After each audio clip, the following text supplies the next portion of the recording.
What up, everybody? Well, that was an abrupt ending. I thought it was gonna like fade out or something. If I knew it was gonna end like that, I would have faded it out myself. Damn it! What's happening? What's going on? What's going on? Thank you guys for being here. Make sure you hit that like button. If you haven't hit that like button already, please be sure to do so. Because that's how you show love. That's how you show love. That's how you show support. And that's how we help build the channel. It's by hitting that like button. All right.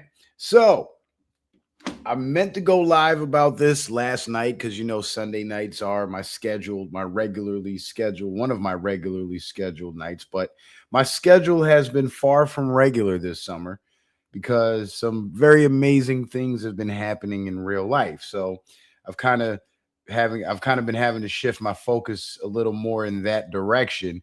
But nevertheless, there's still important topics that need to be discussed, and I'm sure you guys are very curious to hear what my opinions are on said topics. One of them being the Karmelo Anthony verdict, the case. Right now, when the situation first happened and the arrest and Anthony was arrested, I did a couple of streams talking about it, and I shared my opinions. My opinion being, I am a self-defense absolutist. Now, I know that's not the way the law is written, and that's, because they do have the proportion of force and all those limitations. But when I say I'm a self-defense absolutist, I absolutely believe that if somebody engages in unwanted touching with you, you should have the right to use whatever force you want to use, right? But with the proportion of force argument, that kind of makes things a little more reasonable. Because, yes, my opinion is a little unreasonable. And I feel the same way about the Second Amendment. I believe that criminals should be allowed to have guns as well as law-abiding citizens, and there should be no restrictions because the criminals are going to kill each other before anything major happens. So, yes, in the first couple of years, it'd be a big bloodbath, and the next thing you know, it'll be everlasting peace. But That's just my opinion. You don't have to agree with me. But when it comes to these facts, it's kind of hard to disagree with the facts. But you see, the thing is, when you have the right to do something, it doesn't necessarily make it a good idea, right? Like, even in my perfect world where I'm a self-defense absolutist, so if somebody pokes you in the chest with one finger, you could pull out a gun and just splatter them all over the wall, right? I believe people should have the right to do that, because in a situation like that, they would be a hell of a lot less unwanted touching. But a reasonable person who can adequately govern themselves probably won't resort to that measure under those circumstances, right? Because it's extremely disproportionate to pull out a gun and splatter somebody if they just touched you or poked you with one finger, right? So although in my perfect world people would have the right to pull out that gun and splatter that person, it's probably not the most reasonable thing to do, and probably not the best thing to do, because now you might catch beef with that person's people and they're going to come after you, and now your life is in danger because you went to gunplay. So although you might have the right to do it, it's not the best idea. Now, this is in my hypothetical perfect world, that is.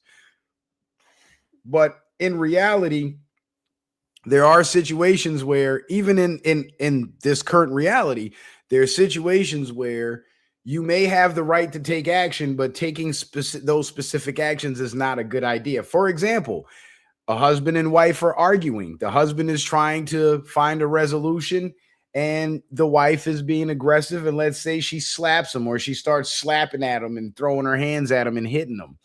In that moment, he legally has the right to ball up a fist and deck her in the mouth, right?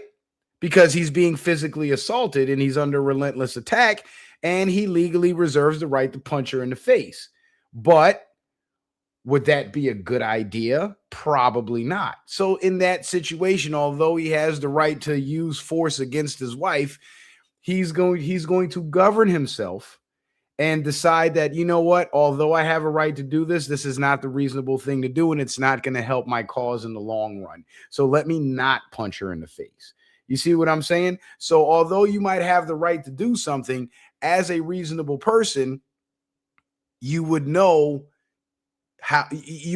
your own, you set your own limits and your own boundaries, and exercise restraint in your reaction to whatever you're reacting to, right? So even in my perfect world where self-defense is absolute and there's no limitations on force in your response, a reasonable person who is capable of governing themselves probably won't use deadly force in a situation where deadly force isn't necessary. But the reason why we have these limitations on self-defense and proportion of force is because there are a lot of unreasonable people out there who cannot adequately govern themselves in those situations and will reach for a gun and splatter somebody just for touching them, And this Karmelo Anthony case is a prime example of that, right? In Citizen Man's perfect world, Karmelo Anthony would walk free because, yes, Austin Metcalf put his hands on him. He violated him. He engaged in unwanted touching, whatever the case may be. Although it wasn't lethal force, Karmelo Anthony would have had the right to respond with lethal force. But unfortunately, we don't live in Citizen Man world. We live in the real world where there are limitations on the proportion of force, and there's certain parameters that need to be met in order to justify the claim of self-defense. Now, what Karmelo did wrong was overreacting with a misproportion of force, where he used deadly force against non-deadly force, right? Now, here's the alternative reality to this situation. Let's say Karmelo Anthony didn't pull out the knife and stab Austin Metcalf, but rather punched him in the face and engaged in a fist fight. When the cops came and broke up the fight, guess what would happen? Austin Metcalf would probably get charged, because the first thing the cops are going to want to know is who initiated the physical contact. And whether Karmelo won that fight or not, he would have won the war, because Austin Metcalf more than likely would have been charged with assault and battery, because that unwanted touching encompasses assault and battery encompasses unwanted touching. But I think that his fear and his thought to grab the knife is a failure on his upbringing, because the way we were raised in my generation, we were taught to fight. You earn your respect through fighting. It doesn't matter if he's bigger than you. It doesn't matter if there's more than one of them. You fight. You throw hands. You shoot the fair one. You don't go for no weapons. And judging by the display of weakness by Carmelo's father in taking a step back and letting the mother be the public figure and be the face for the whole situation, which was an absolute mistake, tragic mistake. That indicates to me that the father never taught this boy how to fight. And that's every father's job. You have to teach your sons how to fight. My father taught me how to fight. My older brother taught me how to fight. My friends taught me how to fight. You know what I'm saying? And had he been more willing to throw hands, he would have won that, because Austin Metcalf touched him first, so he would have been justified in punching him in the face. But you see, the coward took over. And this is why they say a coward with a weapon is worthy of more fear than a courageous man with a weapon, because a courageous man is going to put that weapon down and face you man to man. A coward is going to be afraid of getting beat up, and he's going to use that weapon against you. And that's essentially what Karmelo Anthony made himself out to be in that situation, the coward with the weapon.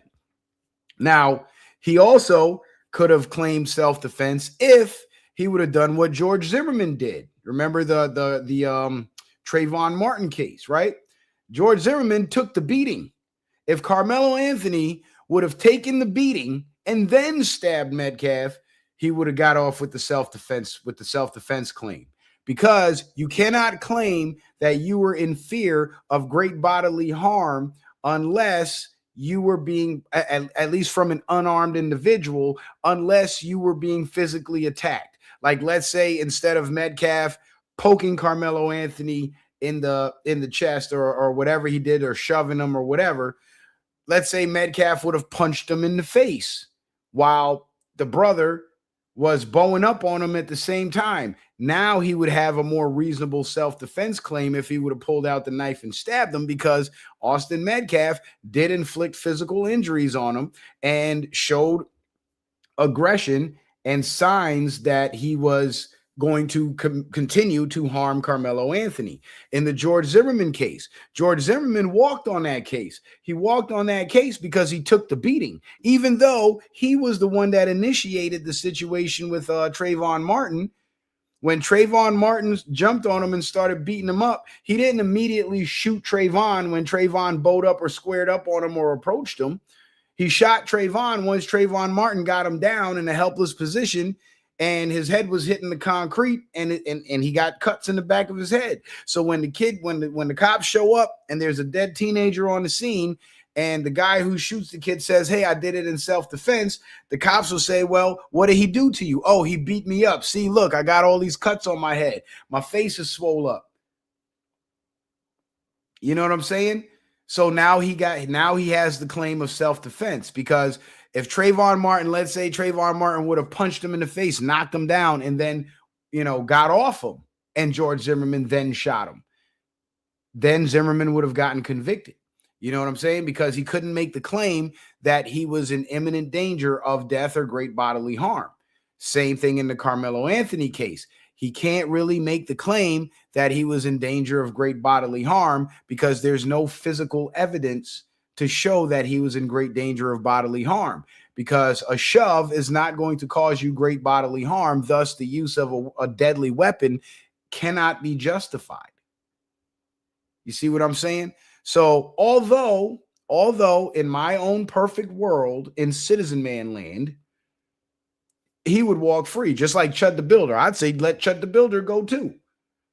If he felt like these guys were going to beat him up and attack him, yeah, fucking shoot him, whatever. You know what I'm saying? But unfortunately, As a man who studies the law, the way the laws are set up with the proportion of force, Carmelo Anthony now has to face the consequences of murdering this kid. Now, of course, in citizen man land, it would create a very dangerous situation for, let's say, individuals who become aggressive with the cops, right? Because if you get into a physical altercation with a police officer and you punch that police officer in the face, that police officer can't automatically grab a gun and shoot you and walk away from that scot-free. I mean, there's probably cases where it has happened, but excuse me, based on the legal standards of self-defense using deadly force, that cop would not be justified in self-defense. Unless, of course, that suspect not only punched him in the face, but was armed with a weapon or reached for the cop's weapon. But if none of that happened and the suspect just wanted to square up and fist fight with the cop because he felt like he can beat the cop up, the cop can't just pull out a gun and shoot you. And in citizen man land, where self-defense is absolute, the cop would be able to shoot you. This is part of the reason why we have these proportion of force rules and laws. You know what I'm saying? So when it comes to the legality of it, I believe that the proportion of force in Carmelo's response is really what buried him, or at least what got him convicted. Now, what buried him is a whole nother can of worms, which has to do with the reactions from people on social media, his supporters, and people making this issue a racial issue when it shouldn't be a racial issue. Because I'm pretty sure between Carmelo and Austin, it wasn't about race. It was about beef. Because I've been in high school beefs too. I've seen the, school versus school beefs go on in my lifetime, in my day. So I understand that. And race was never an issue. In my time, it was gangbanging. You know what I'm saying? Bloods and Crips, Latin Kings and folks, all that stupid shit. So I believe it was just beef. And what's working against Carmelo Anthony is the black people online that are in support of him are making it a racial issue. They're racializing it. And on the extreme side of that, you have the people that are actually celebrating the death of Austin Metcalf. They've even made a dumbass rap song about Austin Metcalf, and all these liberal coons are online shucking and jiving and dancing to this stupid song about Austin Metcalf getting stabbed. So they're celebrating the death of this kid while at the same time advocating for mercy from the justice system. It's not going to work, yo. It's not going to work. It's working against you. And Carmelo Anthony's parents screwed him over. They were the first ones to screw him over. They screwed him over because when they held that press conference and Austin Metcalf's father showed up to that press conference, that Black Lives Matter coon that they had up there that kicked the man out of the press conference, that was a bad, bad move. I think that's what turned public opinion against Carmelo Anthony, if not in whole, in part. You know what I'm saying? Because the man's son died. And here you have the family of the person that killed this man's son, and the family is not showing any signs of remorse for the death of the kid. Whether you felt it was justified or not, at the end of the day, somebody still died. So you have to show some sense of humanity. And the way his parents screwed him over with that was when they decided to kick, I think Jeff is his name, Jeff Metcalf, out of the press conference. That was their opportunity to show remorse. But when they did that, they showed cold-heartedness. And in the eyes of the public, who then, some of whom wound up on the jury, they're going to automatically think, well, if his parents are this cold-blooded and unremorseful, what kind of child do you think they raised? So their lack of remorse reflected poorly on Carmelo, because no matter how remorseful Carmelo might have been in his heart, The people around him who had the cameras on them were showing no remorse. In fact, they were showing animosity and hatred. And if they would have welcomed Jeff Metcalf to the press conference, allowed him some time to speak, showed him love and solidarity, and showed remorse for the loss of his son, it would have went over well with the public, and it would have worked in Karmelo's favor, because now more people would have believed, at least the people on the jury would have believed, that, hey, this kid really is sorry for what he did, because the people who raised him are showing remorse. So these are the types of people who actually have a conscience and respect for the dead and respect for the survivors of the dead. But when they kicked that man out, they did the opposite, and they projected the opposite message. And that was fumble number one. And that was a monumental fumble, because we are now in the age of what they call black fatigue, where non-black people and even a lot of black people themselves are getting fed up with the criminality and the vulgarity that these bottom of the barrel black people are engaging in, right? And because they're so quick to, because they want attention so bad, they film this stuff, they post it all over social media. And even if, like, let's say, even if you want to argue that, well, black people aren't the only ones out there acting crazy and committing mass crimes and whatnot, and there's other races doing it too.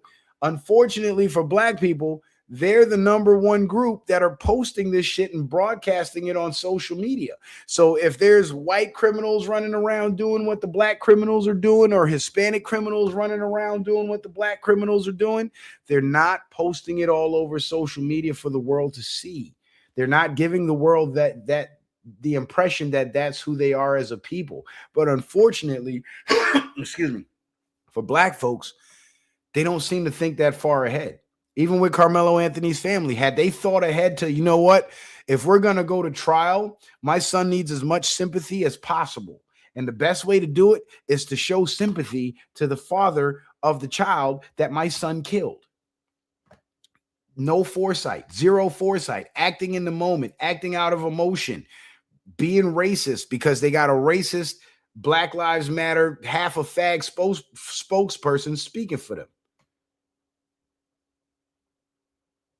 They're just, they it's almost like they're stupid people. Like they don't realize the gravity of the situation, or they probably didn't care about what happened to Karmelo. They just wanted their camera time and to get their point across. Now the boy's got 35 years in prison. Now, in my opinion, I think he would have got convicted either way, whether the parents showed remorse or not, whether the public reacted the way they did or not. I think he still would have gotten convicted, but the difference would have been the sentence. The sentence wouldn't have been as harsh. But he got that harsh sentence because I don't think the public believed that he was remorseful, because the people who raised him showed no remorse. And they were the ones guiding him through the process. They were the ones advising him through the process. And if that's how they're conducting themselves in public, what do you think they're telling Karmelo?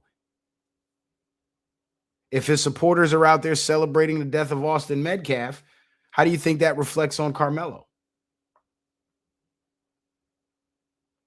So all these people that claim they support Karmelo, but they're carrying on with these goofy ass, immature, childish antics online, they don't realize that they're hurting their own cause. They don't know how to play the game. Then there was the issue of no black people on the jury. And black folks are trying to say, oh, there were no black people on the jury because it's Texas and they're racist and this and that and blah, blah, blah. But it's the black folks that are showing racism, because they're the ones making it about race. That's number one. Number two, what I was hearing online was that through the jury selection process, every black person that came up there, and I don't know if this speaks to the overall stupidity or the overall ignorance of black folks, I mean, you would think we'd be a little smarter as much as we be up in the fucking court system. You'd think we'd be a little wiser to how the system works, right? But what they said was all the potential black jurors that came up for vetting and for screening were openly stating bias in favor of Karmelo Anthony. You can't do that if you want to make it on a jury. So by them, if this is the case, by them stating their opinion openly and honestly, which expressed bias, which barred them from being able to be on the jury, they again did Karmelo Anthony a disfavor because they subjected him to trial in front of a jury who none of whom are of his persuasion. These damn dogs. I'm about sick of these dogs. They let them out every night, yo, and they just go nuts. Everything that moves, they just go fucking nuts. I got to put up some soundproofing, or maybe I need to just move my studio to the other side of the house. Maybe that's what it is. I just picked a bad fucking spot. But anyway, so the reason why there were no black people on the jury was because the black people eliminated themselves from being able to be on a jury. So they shot the boy in one foot when the parents kicked Metcalf's father out of the press conference. They shot the boy in the other foot when they started celebrating Austin Metcalf's death online. Then they shot the boy in the chest when they decided to publicly voice their opinions and their biases during jury screening. That's bad. Even if in your heart you say, I don't care what the evidence says. I don't give a shit what they produce as evidence for the prosecution. I am voting not guilty. I don't care what anybody says. Even if that's your mentality, you don't go into jury selection and say it. You don't say that. You keep it to yourself. You play dumb. That's what you have to do. You know, and if these people really supported Karmelo Anthony and really cared about Karmelo Anthony, they would have taken these things into consideration. But you see, the display of ignorance, it's because they don't care about Karmelo Anthony and they don't support Karmelo Anthony. They're just a bunch of losers looking for something to do and looking for a reason to get some attention. So they're carrying on with the antics, claiming it's all in support of Karmelo Anthony because he's the hot new topic. God, I'm fucking tired of these dogs, man. Can y'all hear them? Are they really loud in the mic? Let me see. God, I'm fucking tired of these dogs, man. Can y'all hear them? Are they really loud in the mic? Let me see. God, I'm fucking tired of these dogs. Yeah, you can kind of hear them, but not as much. I can hear them real loud, like they're real clear in my head. Like I'm about to be like, man, I'm about to start yelling again. But anyway, nevertheless, let's get on with the show. So these people are not doing Karmelo any favors by carrying on with the antics that they're carrying on with. And it's sad to watch, but it's like one of the biggest displays of ignorance from black folks. And you know what? I hate to be one to say it, you know, because I'm a tether and all that. But this is part of the reason why it's so difficult for black Americans to really make any progress in this country, escape the justice system, grow their wealth financially within the community, and actually get ahead, because there's too much ignorance, too much stupidity, too much emotionalism, and too much attention seeking going on. You know what I'm saying? And now we have a young man who made a stupid fucking mistake, and his whole life is going to be snatched away from him now because the people who claim to support him are not doing anything to help him. In fact, they're doing the opposite of what would be necessary to help him. Because I'll tell you something right now, when you have a crime against a victim, if you can ingratiate yourself with the victim's family and get the victim's family to confirm that, you know what, this kid is really sorry for what he did, and he really is remorseful. They can actually put in a good word with the prosecutors, and the prosecutors will relay that to the judge, and they can get a lighter sentence. They would help advocate for a lighter sentence. But because the parents were antagonistic, especially the mother was antagonistic towards Jeff Metcalf, and the supporters online are being antagonistic and racist and all that stupid shit, the court system now wants to bury Karmelo. And I believe black fatigue has something to do with it because of all this stupidity that other young people have been posting online and shit. And there has been a trend of racist attacks by black people against white people. And, nobody's, we might act like it's not happening, or we might not talk about it as much as we need to, but it's a real thing. It's a real thing. You know what I'm saying? There was a case, matter of fact, there was a case in Oregon, and this is the white liberals doing this. There was a case, I believe it was in Portland, Oregon, or Seattle, Washington, one of those northwestern states where Antifa became the government.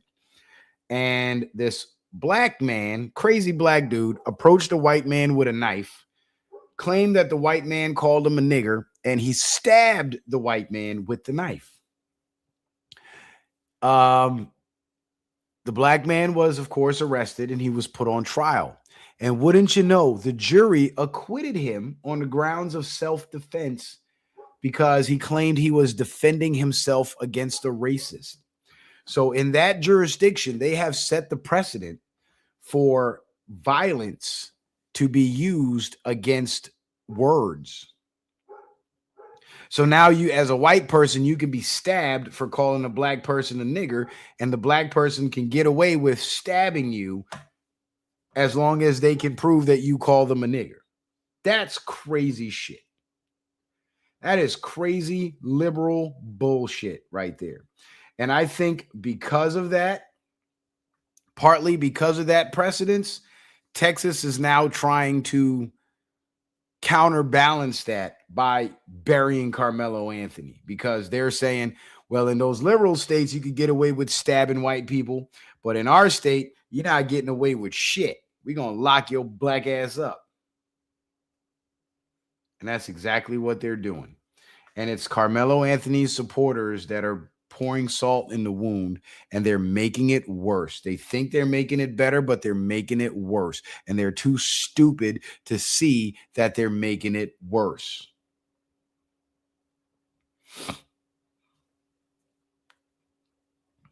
This is one of those cases where if you don't want to show remorse for the dead kid, don't celebrate it. If you just stay quiet, don't say anything. Just let the facts be heard and let the case play out. But they're online celebrating the death of this kid. The parents are over there not showing any remorse for. I don't. Can somebody in the chat enlighten me? Has Karmelo Anthony's family said any words of condolences for Austin Metcalf's family, or expressed any sorrow for the death of that kid? Because personally, I don't recall hearing them say anything along those lines. I could be wrong. Maybe I missed it. And if they did say it, it certainly wasn't headline news like the Austin Metcalf getting stabbed dance.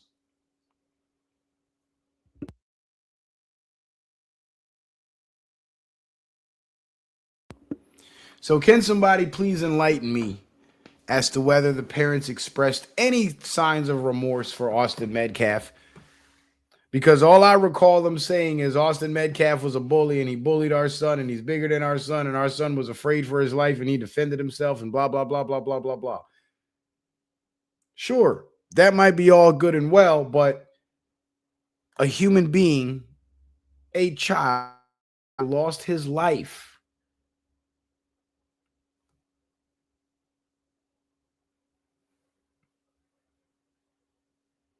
You know, And like I said, they're not doing this kid any favors. They're not doing him any. They need to shut their fucking mouths. They need to shut their stupid mouths. And they should have done that during this whole case. And his parents are a couple of idiots too, because that stunt they pulled at the press conference, that was it. That was it. Shane M says, I haven't heard if they did. So I'm not the only one that's got that impression. Now, I did compile some facts of the case because, the trial was not broadcast on TV and the testimony was not given, but I do have I think it's about a 12-page summary of the defense's arguments, the prosecution's arguments. So we're going to go over that. And then at the end of it, I'll give my analysis and whatnot. But aside from screwing Karmelo over by not showing remorse to Jeff Metcalf for the death of his son and kicking him out of the press conference as if his son killed their son, which was absolutely fucking stupid to do. It was the stupidest thing to do. They collected a whole bunch of donation money for Karmelo Anthony's defense. But now, before the trial, Karmelo Anthony's family is now forcing him to file paperwork claiming he is penniless, destitute, and indigent in an effort to obtain a free appellate lawyer, despite moving into a $900,000 home and purchasing a $150,000 car after raising over $600,000. Now, the house that they moved into, it's a rental, but the rent is $3,500 a month. And they bought a $150,000 car. That's 25% of the donation money for that boy's defense that they spent on themselves. And he probably only got to ride in that Escalade for a couple of months until they put his ass in that prison van and took him up to the penitentiary. That's how they say it in Texas, the penitentiary. So his parents are a couple of idiots too. So what happens when you got idiots raising idiots? They do idiot shit. And then the parents do more idiot shit to get their idiot son buried. I'm sorry, but what Karmelo Anthony did was stupid and it was cowardly. He should have fought. And if he was going to take the beating, he should have took the beating before he pulled that knife out. He would have beat that case. But he thought he had it. That's why he ran to the cop and said, it was self-defense. It was self-defense. Because he had no idea how self-defense in this country actually works. And had he had an idea of how self-defense actually works, he would have known, I need to take a punch. I got to have some marks on me. I have to have signs of aggression, from somebody else on me in order to claim I was defending myself. I can't run to the cops unscathed and unharmed and claim that my life was in danger because the kid that I killed didn't have a weapon. Even if they were going to jump him, he was supposed to take a beating first before he used that weapon. He was supposed to take some hits first before he used that weapon. That's the way it works. That's the way it goes. That's the way it's done. But no one taught him this. Had he had some real OGs in his life that taught him how to fight, he wouldn't have been scared. Because once you get in the fight, once you get in your first fight and you take a punch and you realize that those punches don't hurt as much as you think they hurt, that fear goes away. Like when I was in high school, I used to fight all the time. I used to get suspended from school all the time for fighting. And I was fighting cats bigger than me, older than me, stronger than me. And I was whooping their ass because I was in the gym every day because my hands were my weapons. And the other guys that I was beefing with, they were on the same type of time. Their hands were their weapons. We weren't trying to kill each other. We were just trying to establish dominance to let the other guy know, look, I'm not the one to play with because I'll whoop your ass.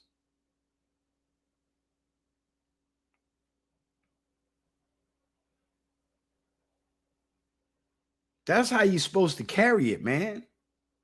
This ain't the streets. This is high school, bro. This ain't the streets. So his parents collected all the donation money and pretty much spent it on themselves because if you collect $600,000, you spend $150,000 on the truck, you're down to $450. You've been renting that rental house for about a little over a year. So that's $3,500, let's say a year. So let's do the math on that. 3,500 times 12, that's 42,000. So that's about 200,000 down the drain right there, because you add another 8,000 for the utilities and whatnot. It's probably way more than that. You know what I'm saying? Call it an even 50,000. That's 200,000. They probably spent another that leaves them at 400,000. They probably spent another 350 on the lawyer or 250 on the lawyer, and then the rest going out for seafood and steak dinners and shit. And they blew the money. They blew the fucking money. They blew the money, and now the boy can't get an adequate lawyer for his appeal. So again, they failed him. They're just failing him left and right. First, they failed him because they never taught him how to fight and earn respect with your hands. They never taught him that. Number two, they failed him when they pissed away the opportunity to ingratiate themselves with the victim's family. Instead, they antagonized the man. And then they failed him by using all the money that his supporters poured into him for an adequate defense, and they spent it on themselves. They don't care about this fucking kid. They don't care about this kid at all. Now, I understand the need to want to move to a gated community and be more safe and secure because, sure, there probably were people on the other side of things that were angry, incensed, and sending death threats. I'm not taking that off the table. There's shitty people on both sides of the aisle. There always has been. But the extra excessive spending was not necessary. They didn't have to spend $150,000 on an Escalade. They could have spent half of that and got the GMC Yukon. It's the same truck on the same chassis, just a different logo on the front and half the price.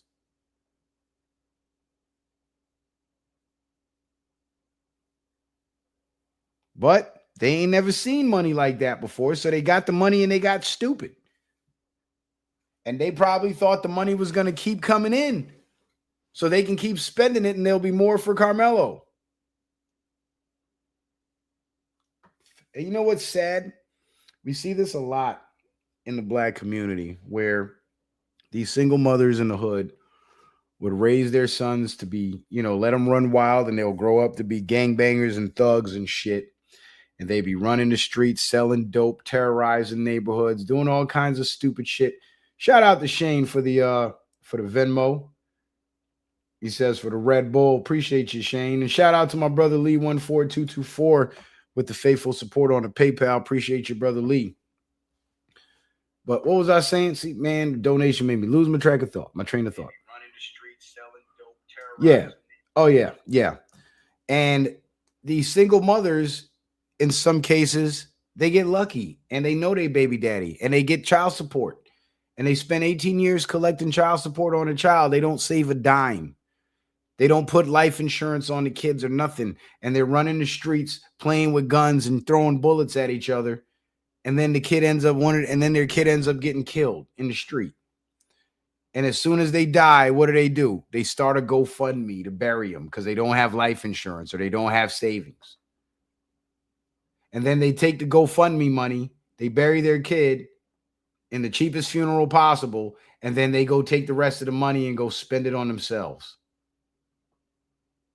And I hate to see that. It's like they capitalize on the misfortune of their own loved ones. It's like they love the money more than their family members. Even with George Floyd, it was the same shit with George Floyd. When George Floyd was alive, he was a dope fiend. He was strung out. He was running the streets. And all this family that came out of nowhere when he died were nowhere to be found when he was alive and needed their help. Then as soon as he dies, Black Lives Matter gets the millions of dollars in his name as if they gave a fuck. And now, today, all that money's gone. Nothing's been invested.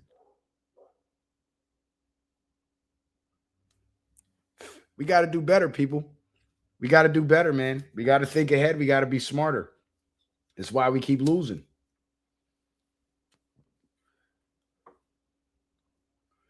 And Karmelo Anthony is the personification of how Black Americans are losing. They're losing because they're making bad moves. They're making bad decisions. They're acting off emotionalism. They're letting the racism narrative get the best of them, and they're not thinking this shit through. You got to play it smart. Even if you don't like Jeff Metcalf, even if you think he's the biggest piece of shit and his son was a piece of shit bully that got what he deserved, even if the parents thought that, your son is in jail. Your son is facing a murder charge. Your son is going to lose his entire life in jail. He might not even make it out of prison because that's Texas. You better put on that fake face and you better put on that bullshit and you better beg for that man's mercy. But no, they had too much pride and too much arrogance to do that. And they failed this boy. They failed him. And their handling of the money is just a physical manifestation of where their priorities are. They failed this boy.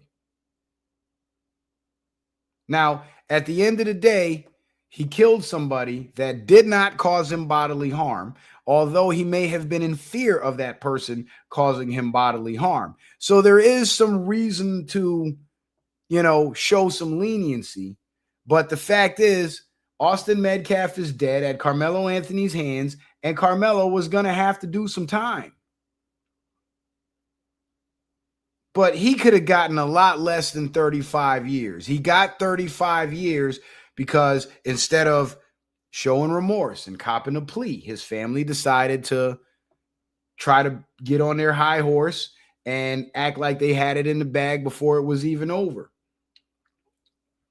Then you got the dummies that were supposed to be the black folks on the jury openly expressing bias. So they got barred from being on the jury because you can't be biased on the jury. All they had to do was keep their mouth shut and act like they were impartial. Just put on an act. And then when you get in that jury box and you're there, keep your mouth shut. And then when it's time to vote guilty or not guilty, you vote not guilty. So even if all the other 11 jurors said guilty, if that one juror said, you know what, I'm not going to let them bury this kid, not guilty, he would have got a hung jury and he would have walked. And then they would have had to retry him again. And then another brother, another sister could have got in there and did the same thing. And after so many hung juries, he would have walked. They could have fucking beat this. But his supporters failed him and his family failed him. We got to move smarter than this, man. Now, personally, based on the way the laws are written and the limits on self-defense and the proportion of force argument and everything, it's reasonable. So I agree. You know what? I don't disagree with the jury. He was guilty of murder. He killed somebody. But he could have got second degree. He could have got manslaughter. He could have got way less time. I think 5 to 10 would have been reasonable because at least he would have still been able to get out of prison in his 20s. And he would have still had his whole life ahead of him and he would have been able to restart his life. But 35 years at age 18, that motherfucker's not coming home till he's, 53? But the good thing is it's state time. So that 35 years could easily amount to maybe 15 to 20, and he can get out in that space of time. But even if he does 20 years, he's going to get out when he's touching 40. And God knows what's going to happen to him while he's in prison. Because remember, he murdered a white boy, and he's got all these black racist supporters out there celebrating the death of this white boy. And I don't know if you know about the Texas prison system, but the Aryan Brotherhood, they're big in that prison system. You got the Aryan Brotherhood, which is the white gang. Then you got the black gang, I think it's BGF, if I'm not mistaken, or the Black Mafia family. And then you got the Mexican Mafia, La M.A., running everything in there. So all we can hope is that the black gangs actually protect this kid while he's in there and not prey on him. Because prison is brutal, especially on the younger guys when they come in there and they're small and they're weak and they're scared. Those are the dudes that get assaulted. Those are the dudes that get raped. Those are the dudes that get bullied. Those are the dudes that get robbed and strong-armed. So all we can hope is that the black gangsters in jail protect them. Now, for Karmelo, the best thing he can get now on the appeal is a reduced sentence. That's all he can get. But the problem is the family is still running around with this arrogance. You got all these racist black supporters online celebrating his imprisonment. Well, not celebrating his imprisonment, but celebrating the murder of Austin Metcalf. And that's not really going over well with the public. And then you got the black folks that didn't make it on the jury because they're too biased. Like it was just a shitstorm of stupidity that led to this kid getting buried. And I hate the fact that one kid died and the other kid is going to lose his whole entire life. But unfortunately, that's what we're facing. That's the situation we're in right now. That's what it's going to be. And I think it might be a little too late because too much damage has been done from the pro Karmelo Anthony side to really gain any bit of sympathy from the general public for Karmelo. Because the only people advocating for Karmelo are the stupid ones. They're not the only ones, but the loudest ones are the stupid ones that are spreading lies. And they're trying to claim that in the video, and I don't have the video, but they're trying to claim that in the video, you can see them jumping Karmelo and he was attacked by multiple attackers. But that's a fucking lie, because when Karmelo ran to the cop on the body cam footage, Karmelo didn't say they put their hands on me or they were jumping me. He said he put his hands on me, which indicates there was only one physical attacker. So now you got people that are supposed to be supporting Karmelo and they're spreading false narratives. That doesn't help Karmelo. That hurts him. And I wish they would understand this. And when you find yourself having to lie to justify somebody's actions, the message that sends is that these actions are unjustifiable. So it should come as no surprise that we have a guilty verdict. And not just a guilty verdict, but a guilty on first degree verdict. There goes them damn dogs again. A mosquito must have flown by them. Now, just to illustrate the ignorance of these folks, a Texas parole supervisor has been fired after her shocking social media post about the Karmelo Anthony case went viral. Donna Murray Robinson, a parole supervisor with the Texas Department of Criminal Justice, posted that Karmelo would be protected in prison and expressed zero sympathy for Austin Metcalf's family, writing in part, "I, for one, don't give a F about the family's loss. It's about time these effing bigots feel the pain. I'm just glad we didn't have to bury another black child. Let them start burying some of theirs for a change." The TDC responded, but Karmelo Anthony just got fucking buried, you idiot. The Texas Department of Criminal Justice, Criminal Justice responded swiftly following review of recent public statements by an individual identifying as a TDCJ parole supervisor. Her employment has been terminated. They demonstrate bias and a lack of the impartiality essential to the fair administration of justice in Texas. Her extreme comments have sparked widespread outrage over bias in the justice system. Yes, and it does. And again, this is what I mean by these idiots saying and doing stupid shit that's working against Karmelo Anthony. Because this woman, Donna Murray Robinson, was in a very powerful position to be a parole supervisor. That means you're literally overseeing guys that get let out of prison early, and you have the decision to decide whether they get to stay out of prison or whether they get to go in or whether they have to go back to prison.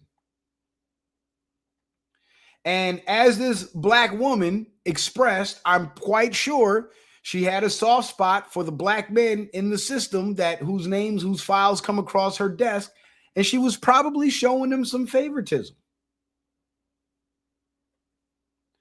And it could have worked, and it could have continued to work until she decided to open her stupid fucking mouth looking for attention. And when she exposed herself to be a bigoted racist, now she's out of a job. And guess what? Somebody else is going to take that position who is going to be probably less sympathetic to the black inmates and the black parolees. And now they've lost the opportunity to get a second chance because the person who's in charge of the new parole supervisor may not be so sympathetic to them. So for the sake of attention, she sacrificed such a vital position that can determine the fate and the outcome of so many people's lives. She forfeited that position to somebody who may not be as sympathetic.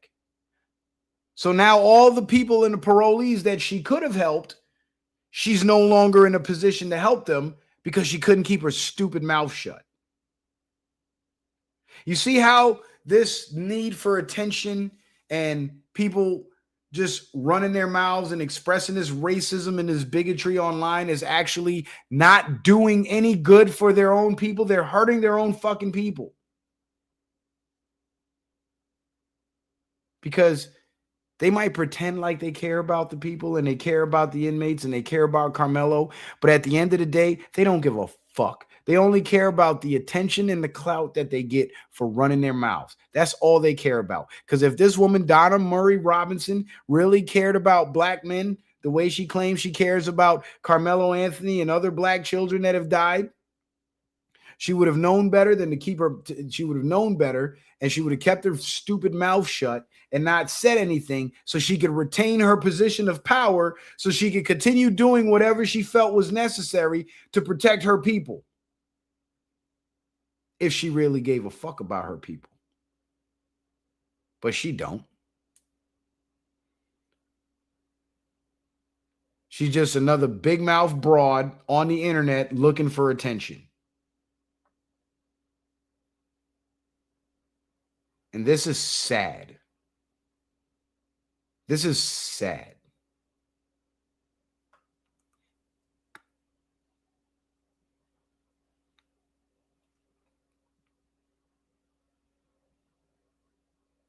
A parole supervisor in such an important strategic position sacrificed her position for the sake of social media clout. So all the lives that she could have helped change, all the men that she could have set free, now have to take their chances with a complete stranger who may not be as sympathetic. All because her getting attention on social media was more important. This is why black folks are losing. This is why. This is why. Too much ignorance, too much stupidity, too much selfishness, too much fucking clout chasing. Sometimes you got to know when to shut up. You might feel that way. Yeah, you might think these things, but you work for the Department of Criminal Justice. And you're a supervisor. You have a high-ranking position, which means you got pull, you got decision-making power, and your decisions affect the lives of thousands of inmates all across the state. You are too important to give away your position for some damn social media clout. How can you be so stupid?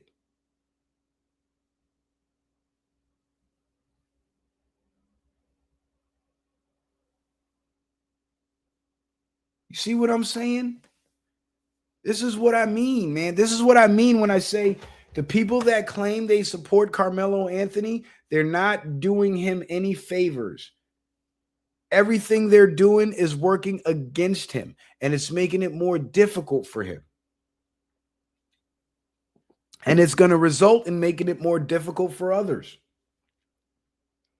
Because now, every case that comes before the courts in these majority white districts where it's a black suspect and a white victim, they're going to throw the book at that black man. Because they're going to look at it as this is another black racist that attacked the innocent white person, and now they're going to go to prison. We're going to bury their ass. So all these black people that are dancing and showing their ass online for social media clout, they're literally pushing us right back to Jim Crow. That's what they're doing. And they're so stupid they don't even realize it. Because after a while, that black fatigue shit is going to bleed its way into the court system. If it hasn't already. And they're going to start throwing the books at these people. Sometimes you got to know when to shut the fuck up. And if you hold an important strategic position and you feel it in your heart that your people are not being treated fairly in the system, and you're in a position within the system to do something about that, why the fuck would you sacrifice that position for the sake of social media, for the sake of clicks and views from people that don't even know you?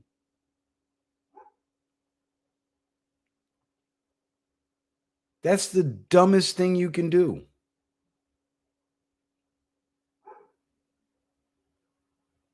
And I'm sure Donna Murray Robinson never had any problems within her, within her position and within her field and her scope of work until this shit. And I'm sure she was pulling favors for guys left and right and never got in trouble because she had the authority to do that. But now that she went on social media, ran her mouth, she's out of position now. So anybody that was betting their lives and their freedom on the approval of this woman, she's no longer there. Those guys might not get their freedom now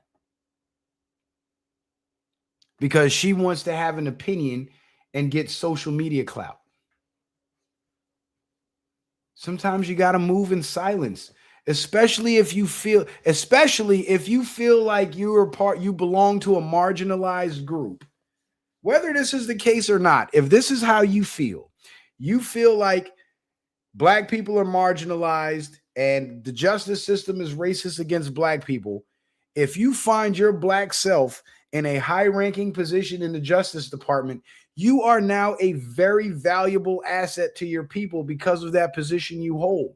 So instead of getting on social media and running your stupid fucking mouth, why don't you get in the office and start doing some real work to help your goddamn people?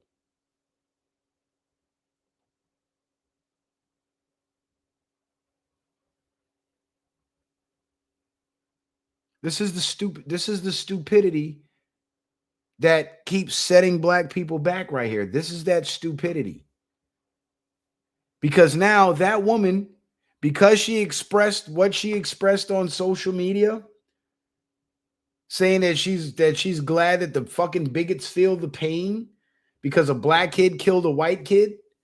You know what that means? That means that she would use her position in the prison system to marginalize white inmates and endanger white inmates while protecting black inmates. Because just like she would have the power to protect a black inmate, she would have the power to expose and endanger a white inmate. It goes both ways.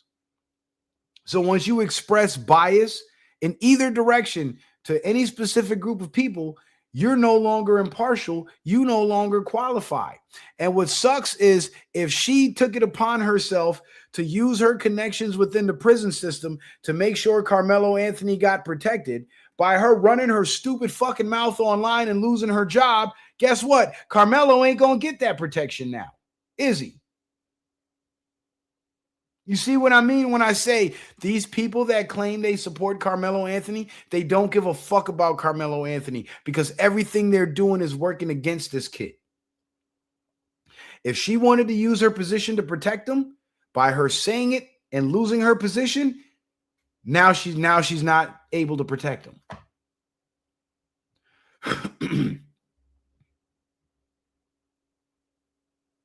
So not only did the family's antics get him a fucking 35-year sentence, but Donna Murray Robinson's antics is going to deprive him of any possible protection he could have gotten from the higher ups. Any pull or any sway he would have had in the system to at least make his time in prison a little easier, he's lost that now. She's deprived him of that because she couldn't keep her stupid fucking mouth shut.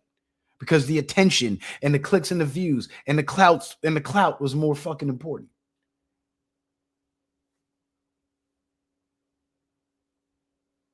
I tell you, man, they're not doing this kid any favors. They're not doing him any favors, and they're too stupid to see it. And I hate to see what's happening. It breaks my heart to see what's happening. Because at the end of the day, I'll give you my opinion. I don't disagree with the jury's verdict. He murdered that kid, and that kid did not pose a threat to his life. In the moment he stabbed that kid, he did not pose a threat to his life. He hadn't inflicted any great bodily harm on him, nor did he threaten to inflict any great bodily harm on him as far as the witness testimony goes. But he did engage in unwanted touching.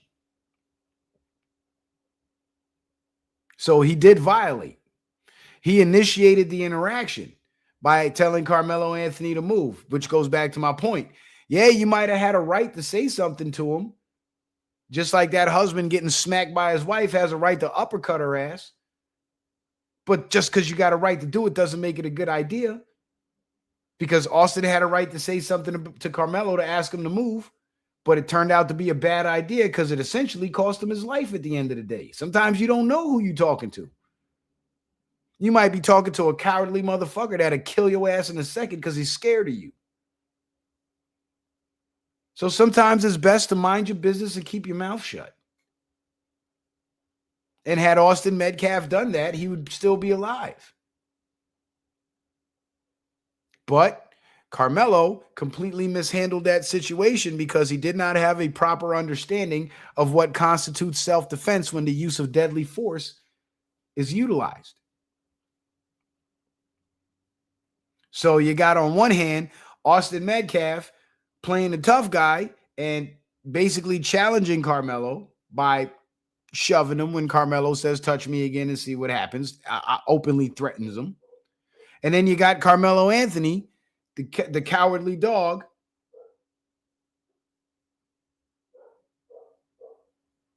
with the knife that decided to use it instead of throwing a punch and taking a beating like a man.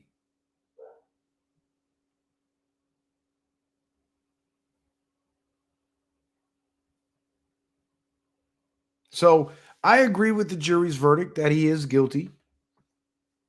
I just disagree with the sentence. I don't think he should have gotten 35 years for that. But I understand why they threw the book at him. They threw the book at him because of the arrogance and the hubris of his family. It reflected poorly on him because they started looking at what the family was saying and what the family was doing. And they concluded that if the family ain't remorseful, then we have no reason to believe Karmelo's remorseful. They almost seem proud of what he did. So we're going to bury his ass with premeditation and all that shit. We're going to throw everything at him. And that's exactly what they did. So all these people online thinking that they're helping Karmelo, the best way to help Karmelo Anthony right now is to shut the fuck up. Just shut the fuck up. Just shut your stupid mouth. Stop talking. Stop posting. Stop tweeting. And if you're going to say anything, show some damn remorse for the kid that died. Show some humanity.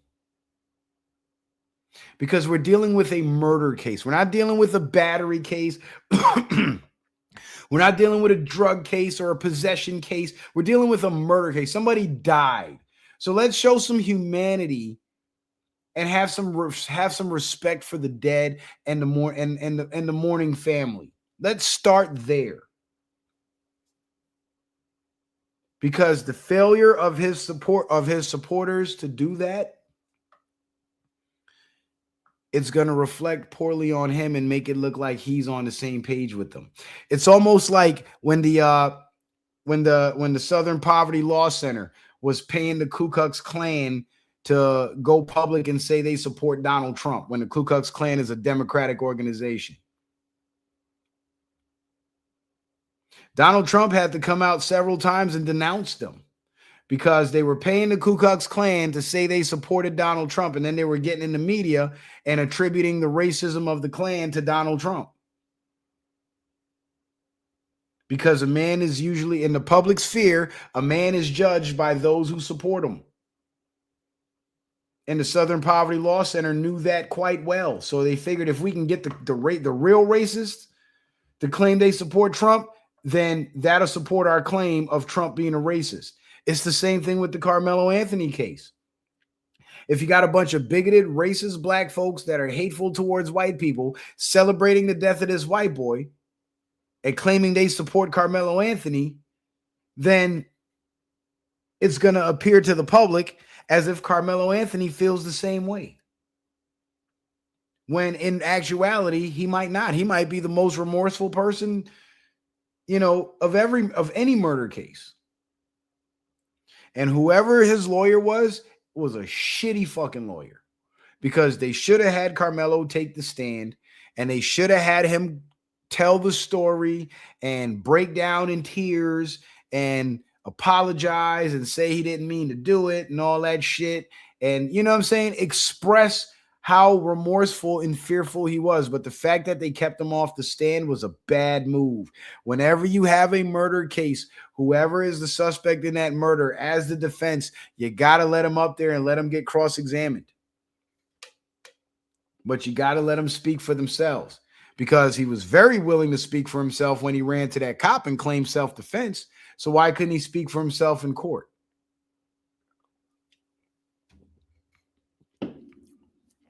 They fumbled this whole case, man.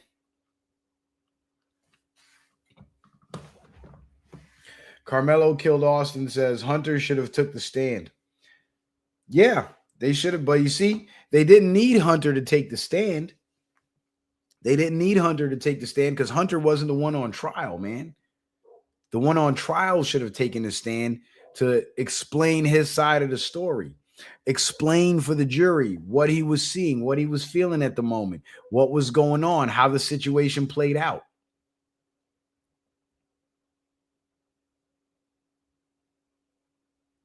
So I have a few pages that go over the facts of the case. So we're going to go through them and make our and I'll give my analysis at the end of it.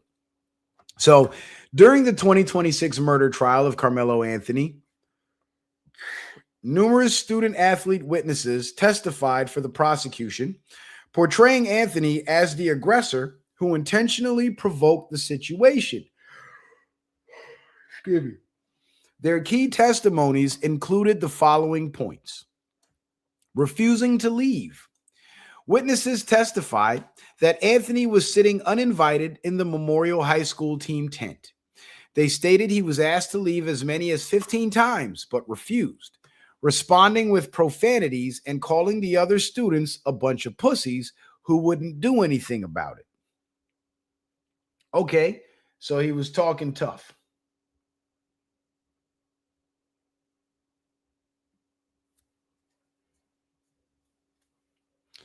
So he was talking tough. Okay, fine. He didn't want to leave, but in all actuality, he really didn't have to.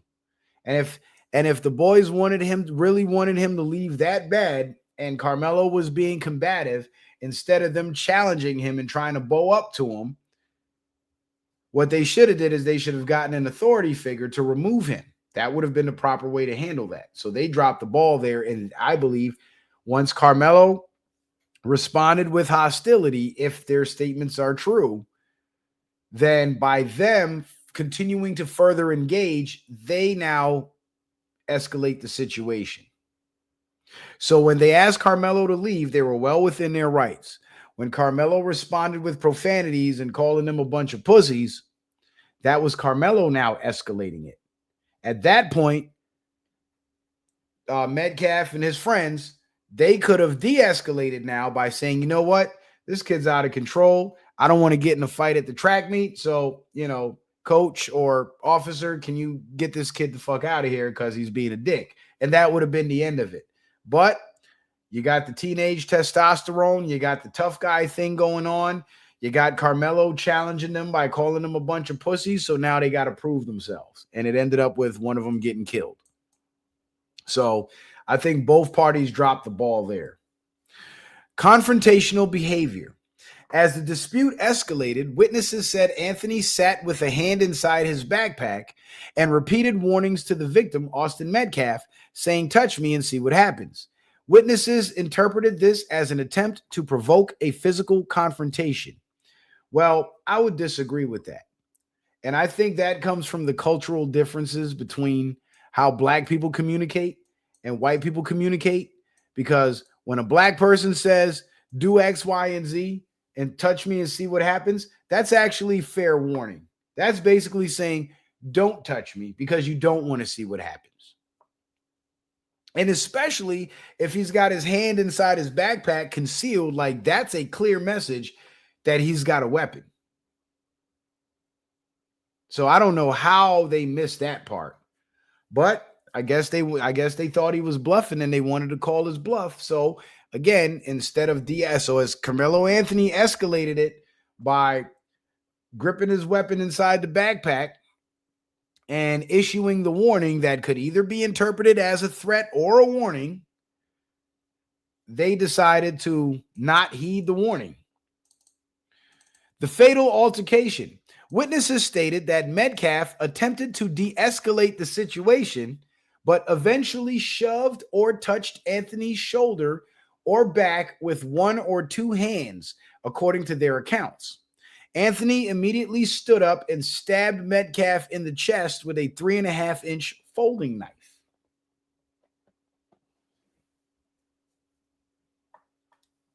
Pissed off cat says bullshit. What was bullshit? The fact that Metcalf and them had the chance to de-escalate? Because let me break it down to you like this, right? I used to get in a lot of fights in high school. And sometimes the fights would be me approaching someone and challenging them to fight and them taking me up on that challenge. Like me walking up to them and saying, yo, it's on sight. I'm going to kick your ass. They have two choices in that decision, in that situation. They can either walk away and go get an authority figure and say, hey, this kid threatened me, or they can bow up to fight. If they choose to bow up to fight, they are now continuing the escalation. They have foregone the opportunity to de-escalate. So yes, I initiated the violence by issuing a threat, and they, instead of de-escalating, they call my bluff and challenge my threat, which is an escalation. So when Karmelo Anthony says, y'all a bunch of pussies, I'm not going nowhere, and y'all ain't gonna do nothing about it, touch me and see what happens, and he's saying all this shit, he's obviously escalating the situation. So when Austin Metcalf decided to put his hands on Karmelo Anthony, which one can argue maybe he had a right to, maybe he didn't have a right to, that's irrelevant. But once Austin decided to take that opportunity to challenge Karmelo Anthony further, that was him now escalating the situation. Because remember, you're dealing with a violent individual who possibly has a weapon, who issued threats, which some can interpret as warnings, but in this case, we're going to take it as a threat because he did do something to him. He did kill the kid, right? You're not de-escalating that situation. Because there were coaches around, there were adults around, and somebody could have said something before it went there. But they try to handle it themselves. And that wasn't, that was a fatal decision. Pissed Off Cat says, I fought bigger dudes back in high school. My knife stayed in my pocket because only a stupid motherfucker stabbed somebody over nothing. Karmelo was a dumb punk that ruined his own life. No, I agree with you, Pissed Off Cat. I said that in the beginning. I don't know if you were here when I said that. I said that was some punk shit because he should have fought him. If he really felt big enough to challenge them kids. He should have been brave enough to fight them with the hands. And what I was saying was, even if he was going to pull that knife, he would have had a better chance. I'm not saying he would have won the self-defense claim, but I'm saying what I was saying was he would have had a better chance at arguing self-defense had he actually engaged in a physical fist fight and gotten punched or taken a beating to some extent and had physical injuries when he ran up to the cop, because then the situation would have been, okay, this smaller kid with a black eye and a busted lip ran to the police and said, oh, he stabbed this kid in self-defense. And then there's this other kid dead up in the bleachers that's twice his size who inflicted those injuries on him. Now he has a more reasonable self-defense case. But he ran to the cops and he was completely unscathed when there was a dead kid up in the bleachers who he had just killed. So it's very hard to argue self-defense because he never really engaged in any type of physical combat with Austin Metcalf. They never fought. You see what I'm saying? So you're actually agreeing with me, because that's been my point the whole time.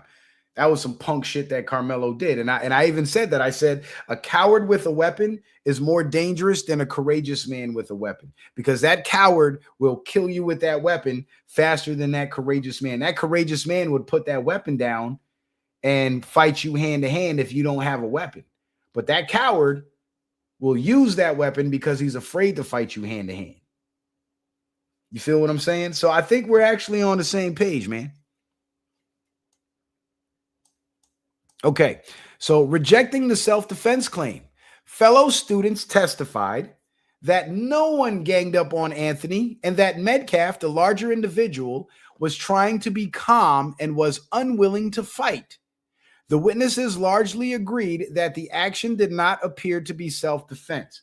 Well, the fact that Austin Metcalf touched Karmelo Anthony even after Karmelo Anthony issued that threat/warning to him means that, to me, Metcalf was willing to fight. And maybe he was trying to be calm, but he got egged on and antagonized, and he decided to engage physically. So at some point, that calm shit went out the window. That unwillingness to fight went out the window. Because if somebody says, touch me and see what happens, and you're unwilling to fight, you won't touch them. But if you're willing to fight, you're going to touch them, because you know once you engage in unwanted touching with that person, they're going to react to you physically. So once he did that, that was calling Karmelo's bluff, basically. So I would have to disagree with the whole trying to be calm and unwilling to fight thing. They're trying to paint Austin Metcalf as this gentle giant, which I don't believe he was. I think at first he was trying to be cool, but when you're trying to be cool and somebody's constantly talking shit to you, somebody who you know that you can physically beat up, and they're constantly talking shit to you and antagonizing you, eventually you're going to lose your cool and you're going to call their bluff.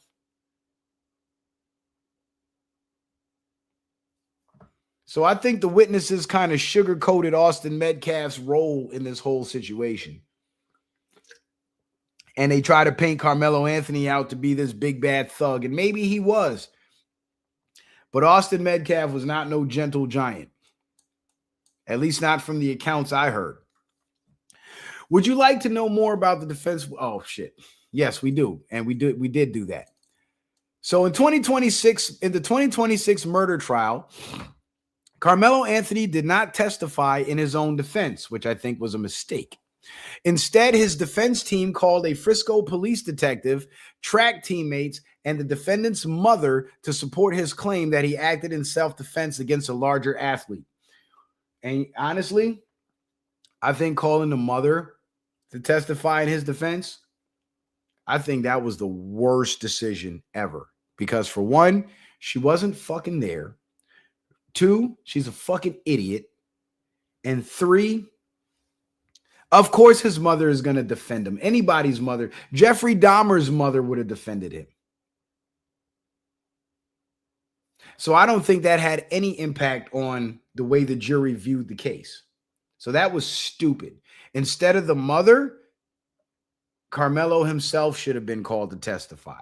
They were so busy spending the money and living high on the hog off of the donation money that they neglected to hire decent fucking lawyers, and they got shitty ass lawyers. Because that's a shitty fucking lawyer that thinks the Frisco police detective, who is part of the police department that charged the kid with murder, is going to testify on the kid's behalf. The track teammates who weren't fucking there when it happened, and the defendant's mother who wasn't there when it happened. This is why the defense fell apart. This is why. Because the witnesses that the defense called were not actual witnesses because they didn't fucking see what happened. But you see, the prosecution witnesses were people who were actually there and under the tent, so they have more credibility. The boy had shitty lawyers. The primary defense witnesses testified to the following: culture of the meet. A track teammate testified that it was common and not against the rules for athletes to roam around the bleachers and visit other teams' tents.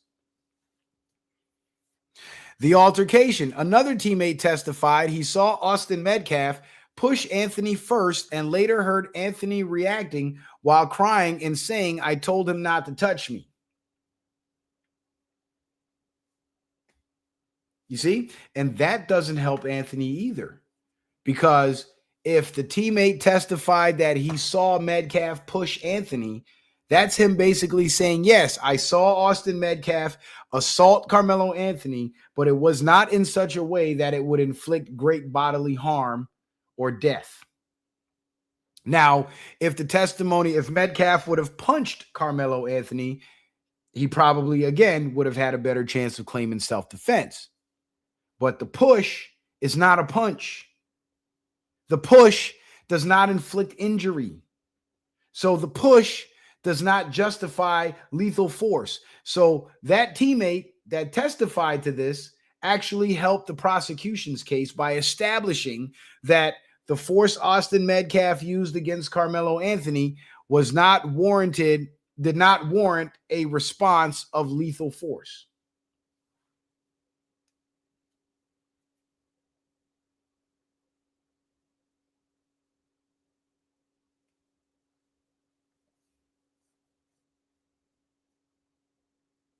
Oh yeah, pissed off cat. I heard about that.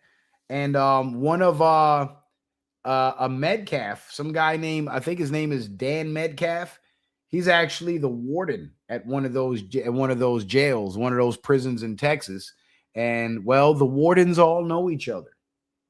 So yeah, you might be right. Pissed off cat says none of this matters. Karmelo is in TDC, Texas Department of Corrections, and Metcalf has a family member who is a shot caller in ABTX. Karmelo has a green light on him, and he ain't coming out of TDC alive. I believe it.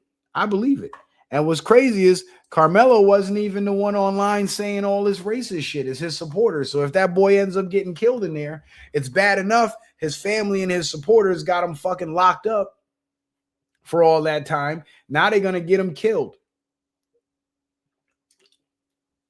And this is what I was saying, pissed off cat. They don't give a fuck about that kid. Yeah, what he did was some punk shit. Yeah, what he did was cowardly. But showing remorse and care for the dead would have went over a lot better with the community, which means he would have got a lot more sympathy from the jury. But he didn't get that. Because the lack of remorse from his family and the lack of remorse from his supporters, it reflects poorly on him, and it gives the jury the impression that he doesn't have any remorse either. Because if the people who are in his corner and supporting him aren't showing any remorse, chances are they're influencing him to think that what he did was okay. Which means no remorse, you get no sympathy, you get no mercy. All right, so witness impeachment. The defense called a Frisco police detective who interviewed students right after the incident. Though several key eyewitness accounts were heavily challenged or impeached by prosecutors using surveillance footage. So the impeachment of the witnesses basically means the discrediting of the witnesses. So on top of all the racist bullshit that his supporters are saying online, on top of the lack of remorse showed by his family towards the Metcalf family who have to bury their son, now you got witnesses lying on Anthony's behalf. It's just all bad. So everything they tried to do, they thought they were doing to help this kid, ended up coming around to bite him in the ass. And at the end of the day, Karmelo is the only one that's going to suffer because he's going to be the one waking up with 7-8 inch shanks in his ass in TDC. And when I say his ass, I don't mean his literal butthole. I mean stuck in his body because that's how they kill you in jail. Punishment phase. Anthony's mother was the only witness called to testify during the sentencing, pleading for mercy. So when she had the chance to show remorse for the dead kid's father, who her son had murdered, she didn't do that. She showed hatred, animosity, bigotry, racism, pride in what her son did. Now her son's facing justice and she dares plead for mercy. You see, her pleas for mercy would have came off a lot less disingenuous had she shown remorse from the beginning. Because having all that hubris and animosity towards the Metcalf, towards Jeff Metcalf specifically, makes it now look like as you're pleading for mercy, it's just a big old act. You're just putting on an act. Because when Jeff Metcalf was pleading for solidarity and sympathy for his dead son, he got kicked to the curb and called a racist. Now, your son is on trial for the murder of Jeff Metcalf's dead son, and he was found guilty, and now you want to go plead to the court for sympathy when you had an opportunity to show sympathy to the dead and you didn't do it. So you think the court's going to show sympathy to you and your son? No, they won't.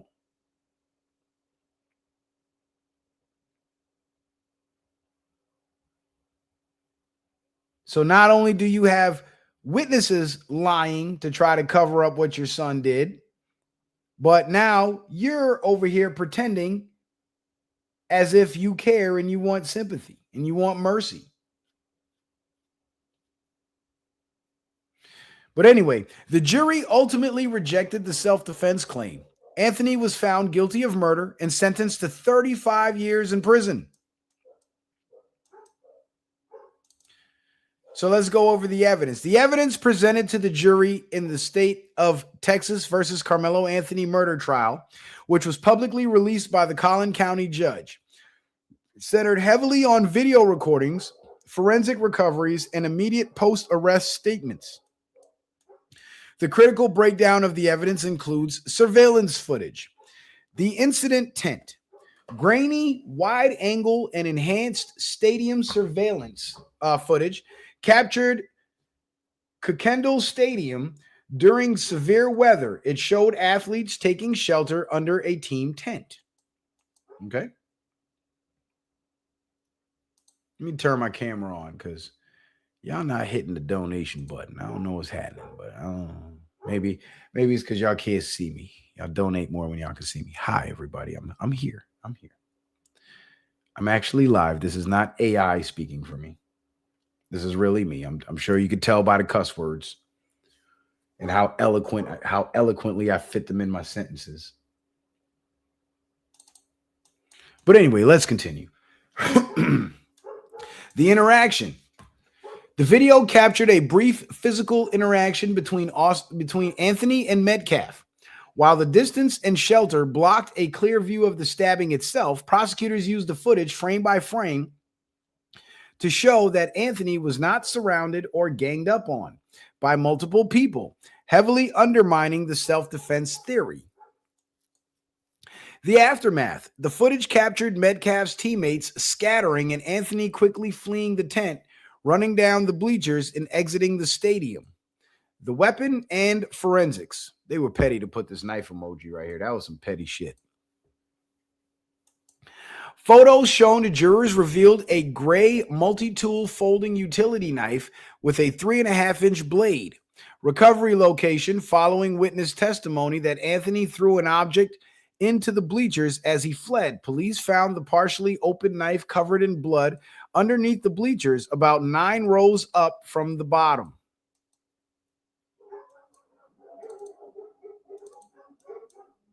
Medical evidence confirmed that Austin Metcalf died from a single fatal stab wound directly to the chest. Police body camera footage, the arrest. Officers intercepted Anthony on the north end of the stadium. When an officer referred to him as the alleged suspect, Anthony replied directly on camera, "I'm not alleged, sir. I did it." Claims of protection.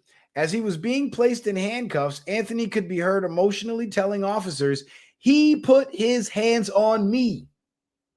You see? And that one statement right there, guys, that one statement right there completely debunks the whole notion that he was being ganged up on or that they were jumping him. And there's idiots all over the internet, of course, black idiots all over the internet claiming that, oh, they were jumping him. If you look at the video, they were jumping him. Well, if they were jumping him, why did Anthony say he put his hands on me, implying a singular attacker? That there, his own words confirm that he was not being jumped and he was not being ganged up on, because if he was, he would have said, they put their hands on me. They were jumping me. They were about to jump me or something like that. But he said he put his hands on me, which means his confrontation was with one person. It was a one-on-one confrontation. So all that ganged up on him, jumped him shit, all that bullshit goes out the window. So all you dumbasses out there that are still hanging on to that narrative, Karmelo Anthony's own words debunks it. So now you're just a lying sack of shit trying to cover up for a fucking murderer, essentially. But then again, these are the same people that lionized and deified George Floyd. You know what I'm saying? So that lets you know the character of these people.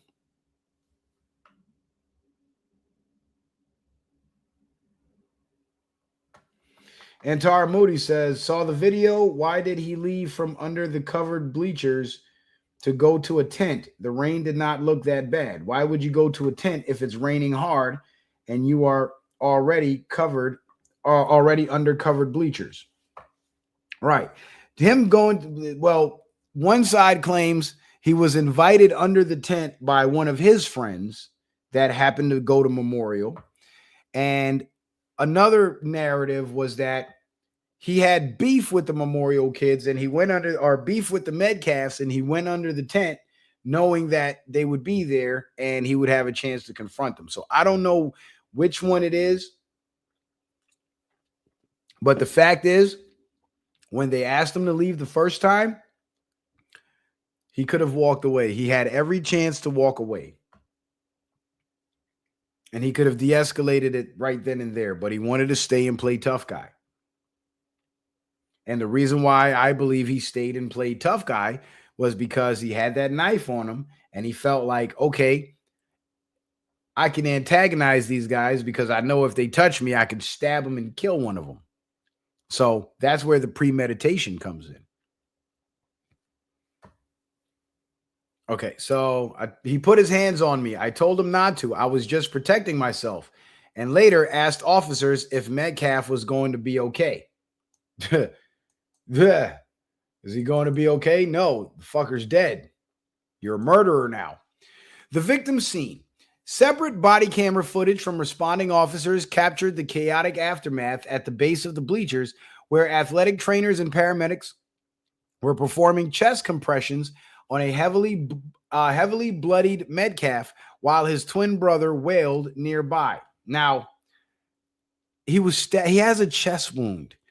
Why would you do chest compressions on a chest wound? You're supposed to just put pressure on the wound to stop the bleeding. Doing chest compressions, it's going to aggravate that wound. It's going to stimulate that wound, and it's going to increase the bleeding. It's like if you take a wet sponge and you set it on a table and you press down on it, the water starts pouring out of it. So if he's got a hole in his freaking chest and you're doing chest compressions, you're adding pressure to his chest cavity, which is going to force more blood out. So they actually accelerated this kid's death. Oh my God. Remind me to never get stabbed in Texas, please. 911 audio calls. Multiple emergency calls placed by panicked students and bystanders at the track meet were played back for the jury, detailing the immediate shock and confusion at the stadium right after the single blow was struck. The jury explicitly rejected the sudden passion argument. So the sudden passion argument is what the defense was trying to argue in order to avoid the first-degree murder charge.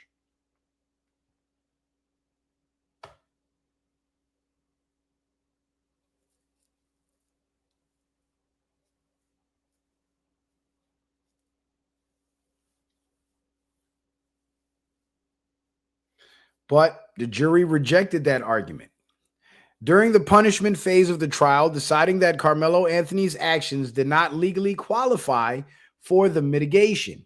Under Texas law, sudden passion is a legal provision raised only during sentencing after a defendant has already been found guilty of murder. If the jury had accepted it, the conviction would have been reduced from a first-degree felony to a second-degree felony, dropping his potential sentencing range from 5 to 99 years down to just 2 to 20 years.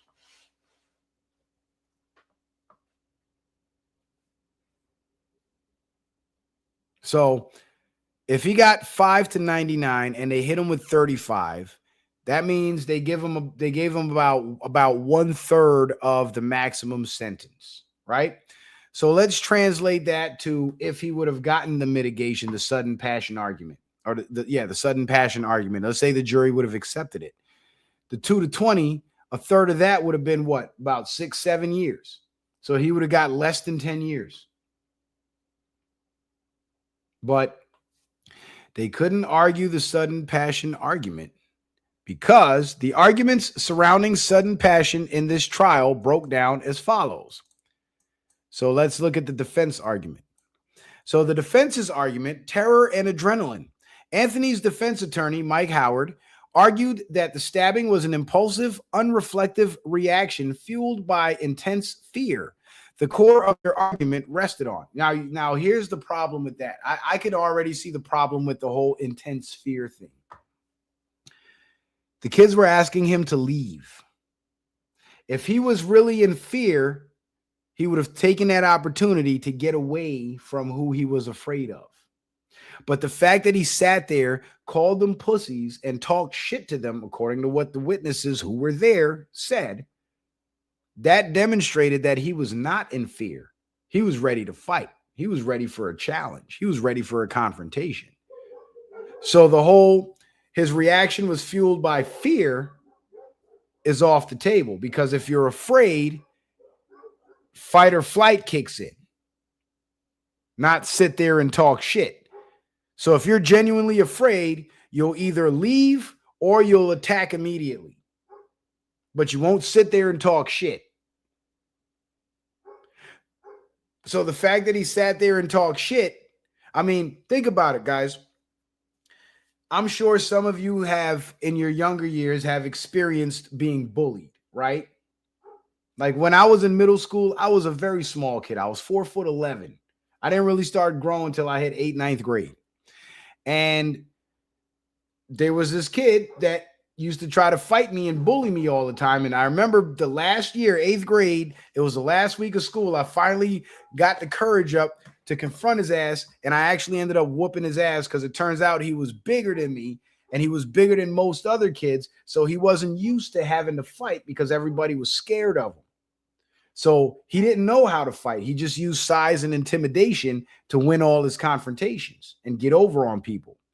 So when little old me decided, fuck this, I'm tired of this, I'm going to fight this guy once and for all. And even if he whoops my ass, I'm going to knock a couple of his teeth out. I'm going to black both his eyes so he knows not to fuck with me anymore.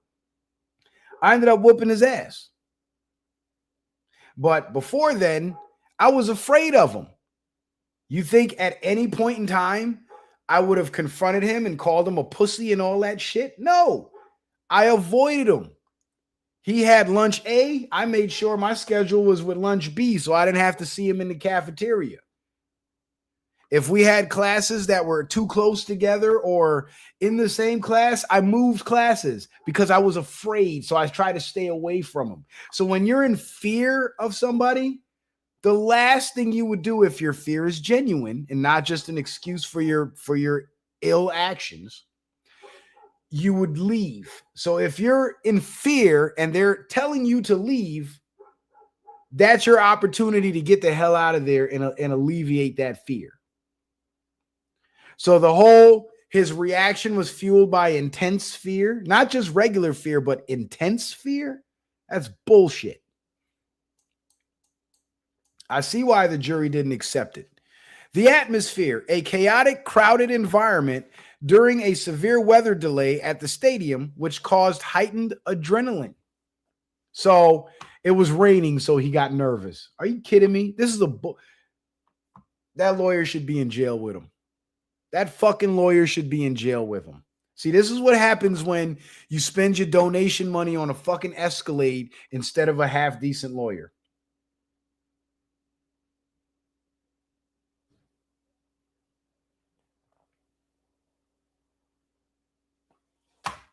Nemsha Benny Israel says that video was doctored up. It was like they were fighting themselves. What do you mean it was doctored up? Because I've heard people make that claim, but the video was just zoomed in. I don't know about it being doctored up. But I've heard a lot of people say that. So until I research it for myself, I can't call it either way. But anyway, yeah, so the whole fear thing is that shit goes out the window. Severe weather caused him to have heightened adrenaline. How the fuck does that even make any sense? That man, that lawyer got that kid buried. Between his family and that shitty lawyer and those idiot supporters online, they buried that fucking kid. The size difference. The defense claimed Anthony felt acute terror and was overwhelmed by strong emotion when confronted by Austin Metcalf, a larger athlete. And again, Karmelo Anthony's own words and his own actions debunks this claim. Because, again, if I'm in terror and I'm afraid, I am not going to challenge somebody and say, touch me and see what happens. So let's say I got a gun on my hip. And there's this big bully at the gas station, and he's going around and he's getting in everybody's faces and he's rah-rah-rahing with everybody, but he doesn't have a weapon, but I have a weapon. But I'm genuinely afraid of this guy. I don't want to shoot him because I'm not a killer, right? So I'm going to try to duck him. I'm going to try to stay away from him. And if I see him approaching me, I'm going to try to get away from him. I'm not going to stand there and put my hand on my gun and say, touch me and see what happens. Because now I'm looking for trouble. Now I'm asking for it. Now I can't claim that I was afraid because I stood my ground. You don't stand your ground when you're in acute terror or intense fear. You flee. If there's an opportunity to flee. Now, let's say he was under the tent and they all surrounded him and there was no clear path of exit, which under that tent, he did have a clear path of exit. And the Metcalf twins and their friends were asking him to leave. So even if they did surround him and he said, you know what, fuck y'all, I'm out of here, man. Y'all some bitches anyway. And he would have turned to walk away. I'm sure they would have let him leave because they wanted him to leave. So it's not like he was cornered and used the weapon because he did not have the opportunity to leave. He had the opportunity to leave. That's what they wanted him to do. So the fact that he refused to leave That completely eliminates any claim that he was afraid or he was in terror. I'm sorry, but that's logic.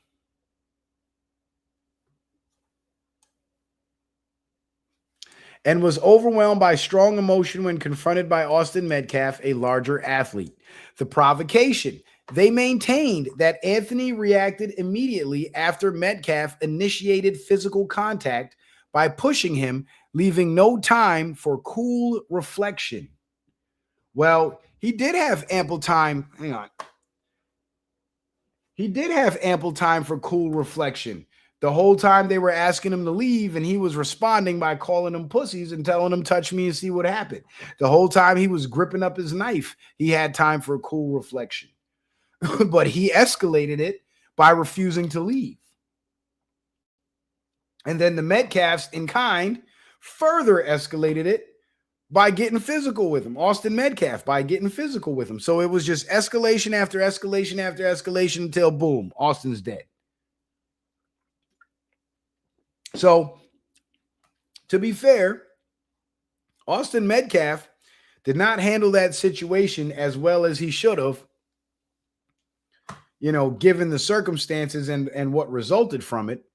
But at the same time, Karmelo Anthony has got a lot working against him right now because he was somewhere where he was not welcomed and he was asked to leave several times. He refused to leave and became combative by calling them pussies, because when you call somebody a pussy, that's basically implying you can't do shit about me being here, so fuck you asking me to leave.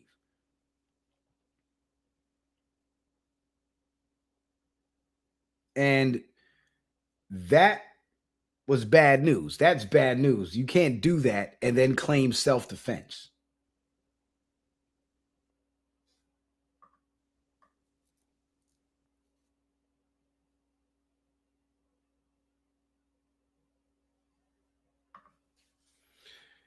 Yeah, ABL is hemorrhaging subscribers due to his defending Karmelo. And Tar says, in Atlanta, I went to Westminster. I would never, ever, even in a rainstorm, go sit under a Morris tent. Yeah, you can't really defend this. You can't defend this kid without lying, And my thing is, had the people on Karmelo Anthony's side, from the general public to his family, to his parents, to his lawyers, had they handled this entire situation from the beginning with more sensitivity and concern and care for Jeff Metcalf, Karmelo Anthony would have gotten a better sentence at trial. He still would have been found guilty because what he did does not legally constitute use of lethal force, lethal self-defense. But he could have got off, or not got off, but he could have got a much lighter sentence had there been some semblance of remorse. But there was none. There was none.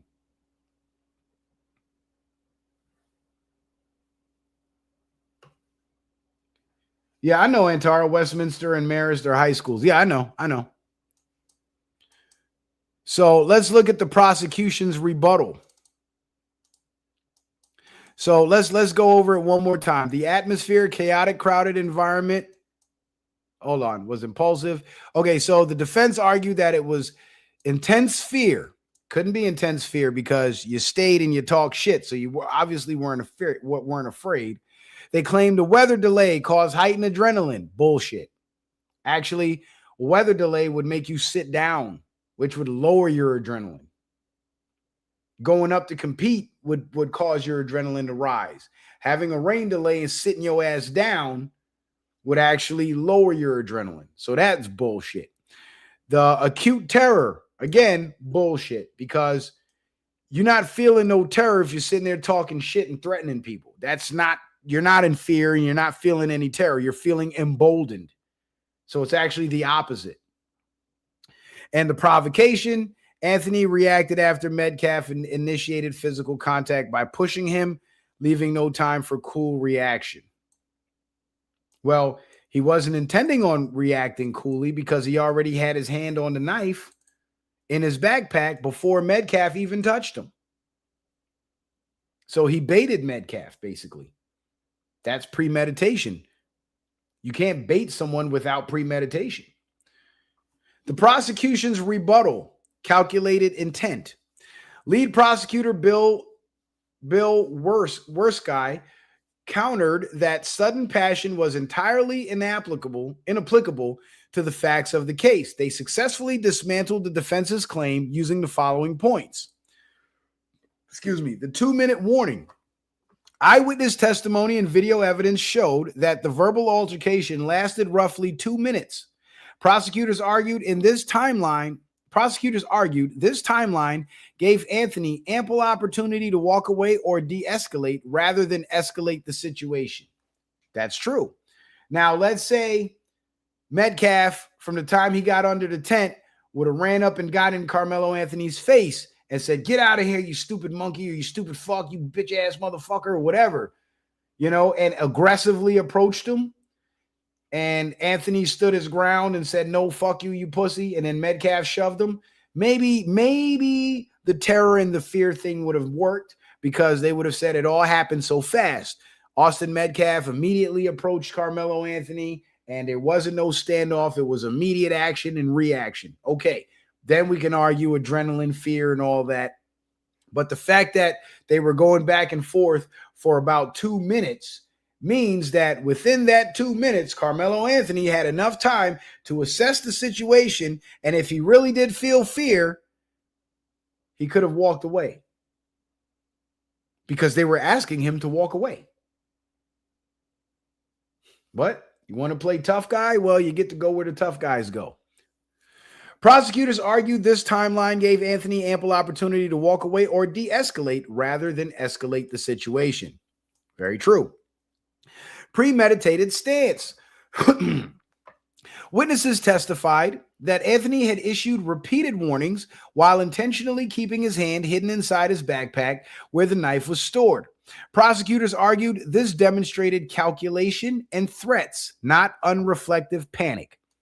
That is true. That is a good point. It's hard. It's very, very hard to discount that. Pre-planning means premeditation. Pre-warning, whether you say it's a warning or a threat, it came before the action, which means before Austin Metcalf touched Karmelo Anthony, he had already made up in his mind that I'm going to harm this kid with this weapon. I just have to wait for the trigger, and as soon as the trigger comes, which is him touching me, I'm going to knife him. That's premeditation. Disproportionate force.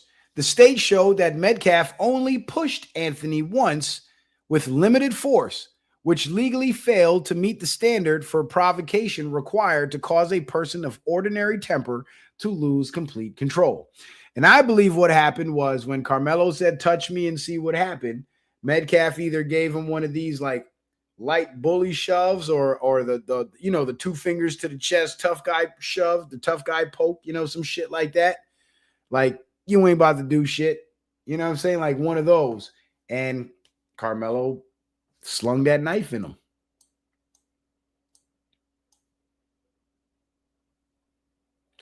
The verdict and outcome.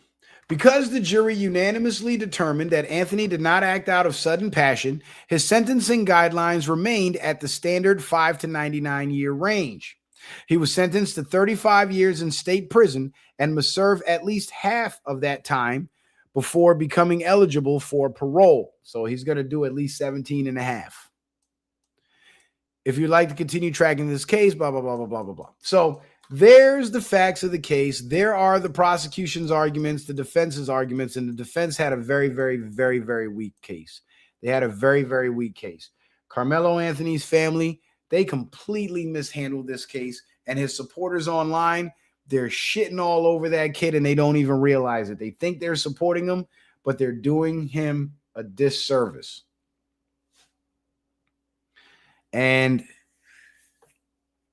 his lack of understanding of self-defense. And you know what's crazy? We live in the age of Google. And I'm sure he had a cell phone. And I'm sure he's gotten on his cell phone before and looked up plenty of other shit. Why didn't he, if he was going to bring a knife to that track meet and he knew that his ops were potentially going to be there and he might have to use that knife and make it into a self-defense situation, what he should have did is he should have got on Google and looked up the Texas standard for self-defense, for use of lethal force in a self-defense situation, and he would have understood. He would have went into that situation at least with an understanding that, hey, if this guy pokes me or shoves me and that's all he does, that ain't enough for me to justify me stabbing his ass. So I'm going to either have to get him to punch me in the face or get them to start jumping me before I could shank one of their asses, if that was really his intention. He should have played it smart and did some research. You know?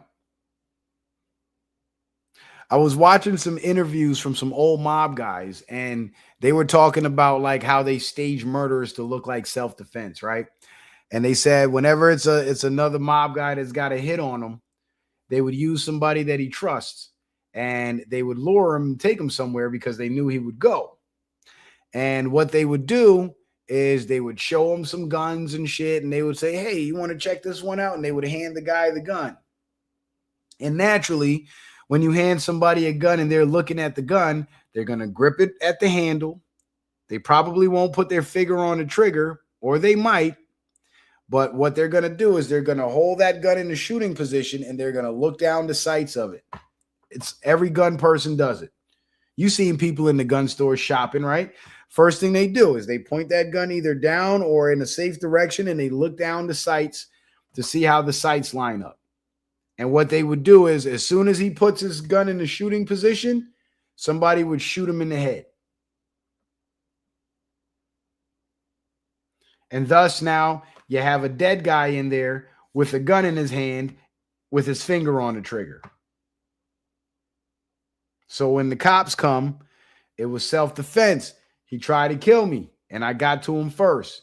You walk, self-defense, because you staged it right. If you're dealing with an unarmed person, George Zimmerman, let's say George Zimmerman orchestrated that whole thing because his intention from the beginning was to murder Trayvon Martin and get away with it. He knew what he was doing. He went, he fucked with the kid, he provoked the kid, he chased him down, followed him around, and the kid turned around and jumped on him and whooped his ass. He let the kid whoop his ass a little bit, and then he capped him and got away with it, walked. Why? Because he took the beating. If you want to use lethal force against an unarmed person, you got to let them beat on you a little bit before you hurt them. You got to take the beating. You have to show signs of bodily harm, or you better have been backed into a corner where you physically cannot escape.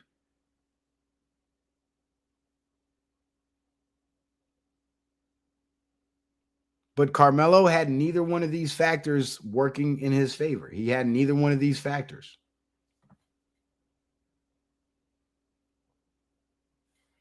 Born a Savage says, it's most simple legal sense. This is clear self-defense.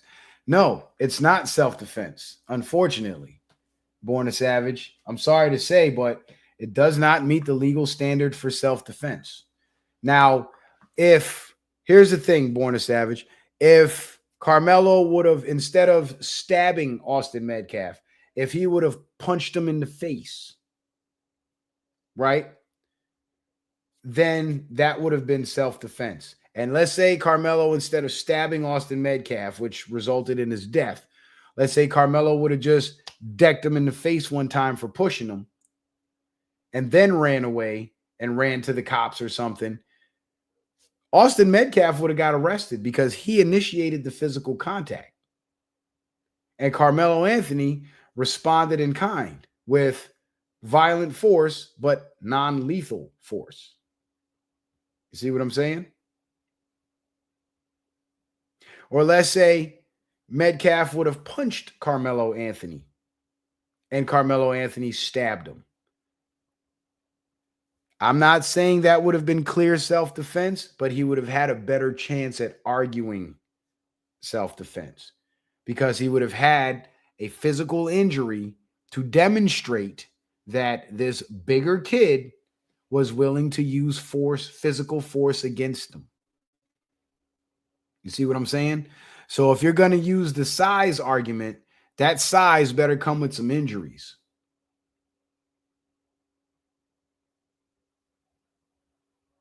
And Tara Moody says, black kids listen to a generation of black adults telling them that the law ain't shit. There's black kids can't even listen to a 3-minute rap song and not think it's real life. Tragic. No, how about this one, Antara Moody? There's black high schoolers that can't even read past a 4th grade level. Let's start there. So instead of their parents teaching them how to read, they're teaching them that the white man is the devil. That's what they're teaching them.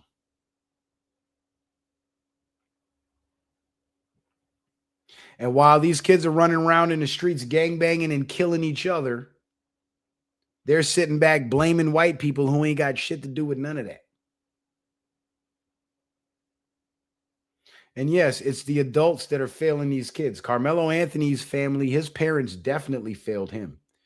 Because had his dad taught him how to fight, he wouldn't have been there with no fucking knife. And had his mom not been an arrogant prick at the press conference, they would have got some sympathy from the Metcalf family, which would have resulted in sympathy from the prosecution. And they would not have thrown the book at Karmelo. They probably would have been more willing to entertain some of these bullshit arguments.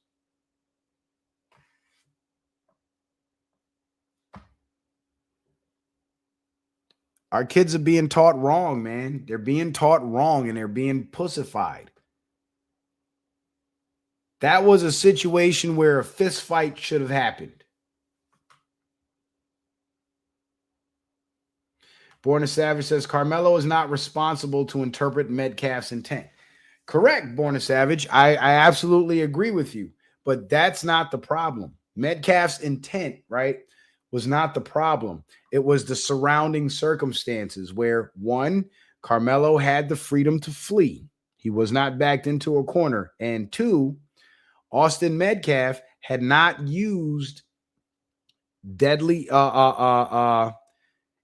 what's the word?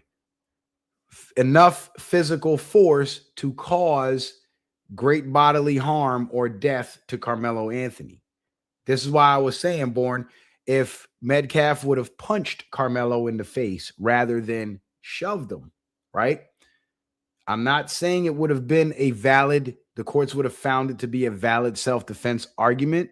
But what I'm saying is he would have had a better chance at arguing self-defense because now he would have had a physical injury to indicate that this bigger kid was intended on harming him. But because he didn't have any injuries and because the shove is not legally considered physical force that will cause death or great bodily harm, he couldn't use deadly force in self-defense. So he should have fist fought him. Karmelo has a case for defense, from kidnapping. Who kidnapped him, Born? Who are you implying kidnapped Karmelo? This is interesting. You want to call in so we can talk about this, Born? Because here's the thing, man. I really want to hear some sensible arguments from the other side.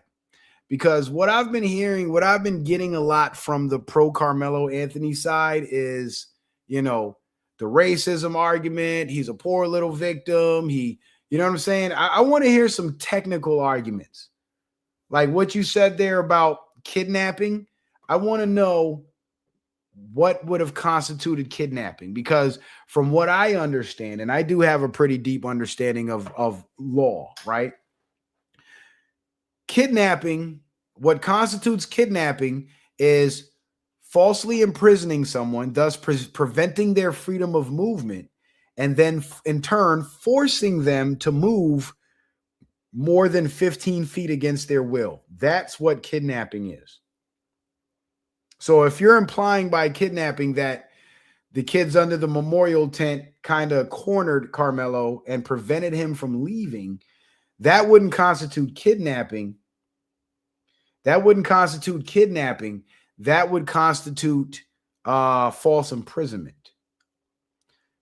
Good point, Born says fleeing is not a legal element. You are correct. It's not a legal element, but the fleeing comes in as part of the possible de-escalation method, right?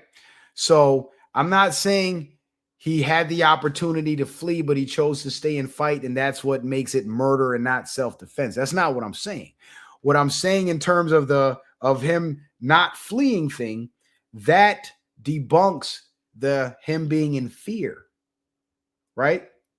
Because if you're in fear, the normal response, if you have the freedom to leave, and I'm not just talking regular fear like I'm intimidated by this guy, I'm talking what the defense is arguing, right? Intense fear and terror were the words that they used. If that's what he felt and he was being asked to leave, his natural reaction would have been to leave if he was really feeling fear, because he would have peeped out the situation. He would have saw that he was outnumbered. He would have saw that these kids are willing to do him harm, and he would have had to use his weapon. But he would have been, if he was legitimately afraid, he would have left. But the fact that he didn't leave and he chose to stand his ground, right? Because in Texas, you don't have a duty to retreat. You can stand your ground, right? But the fact that he chose to stand his ground, that takes the whole him being in fear off the table.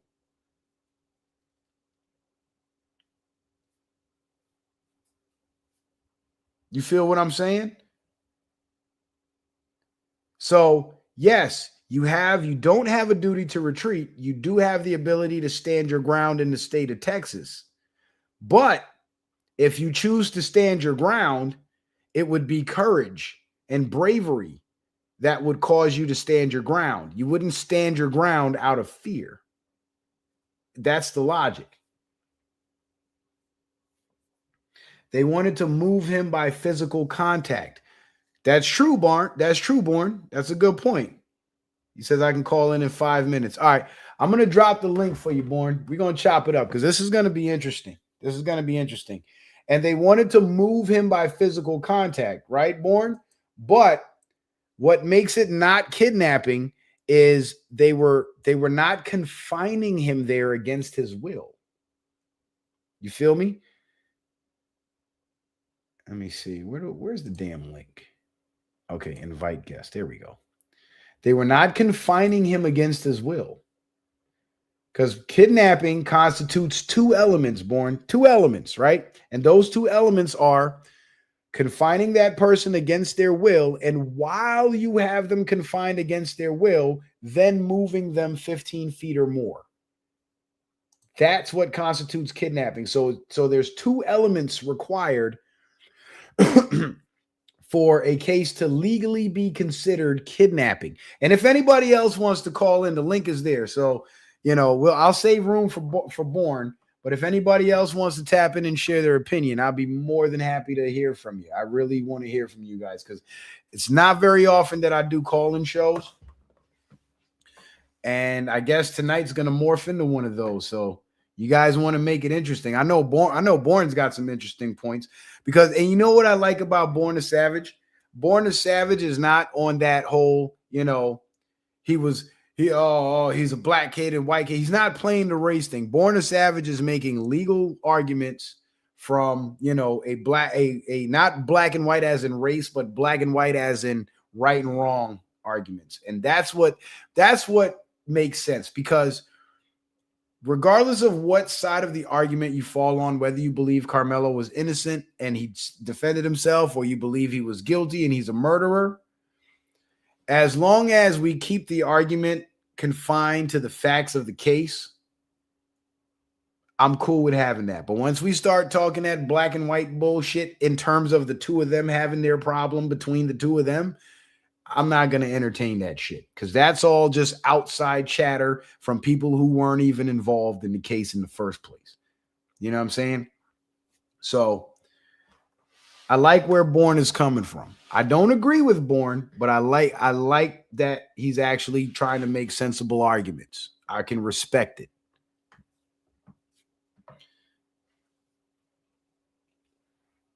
But yeah, Born, just because they wanted to move him by physical force, by physical contact, it does not constitute kidnapping because it's lacking the element of confinement against his will.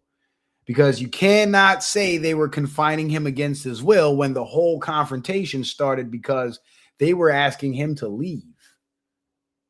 You know what I'm saying? Now, if it was the other way around where he was saying, look, man, I'm just trying to get up out of here. Y'all need to get out my way. And they kind of, boxed him in and kept him there.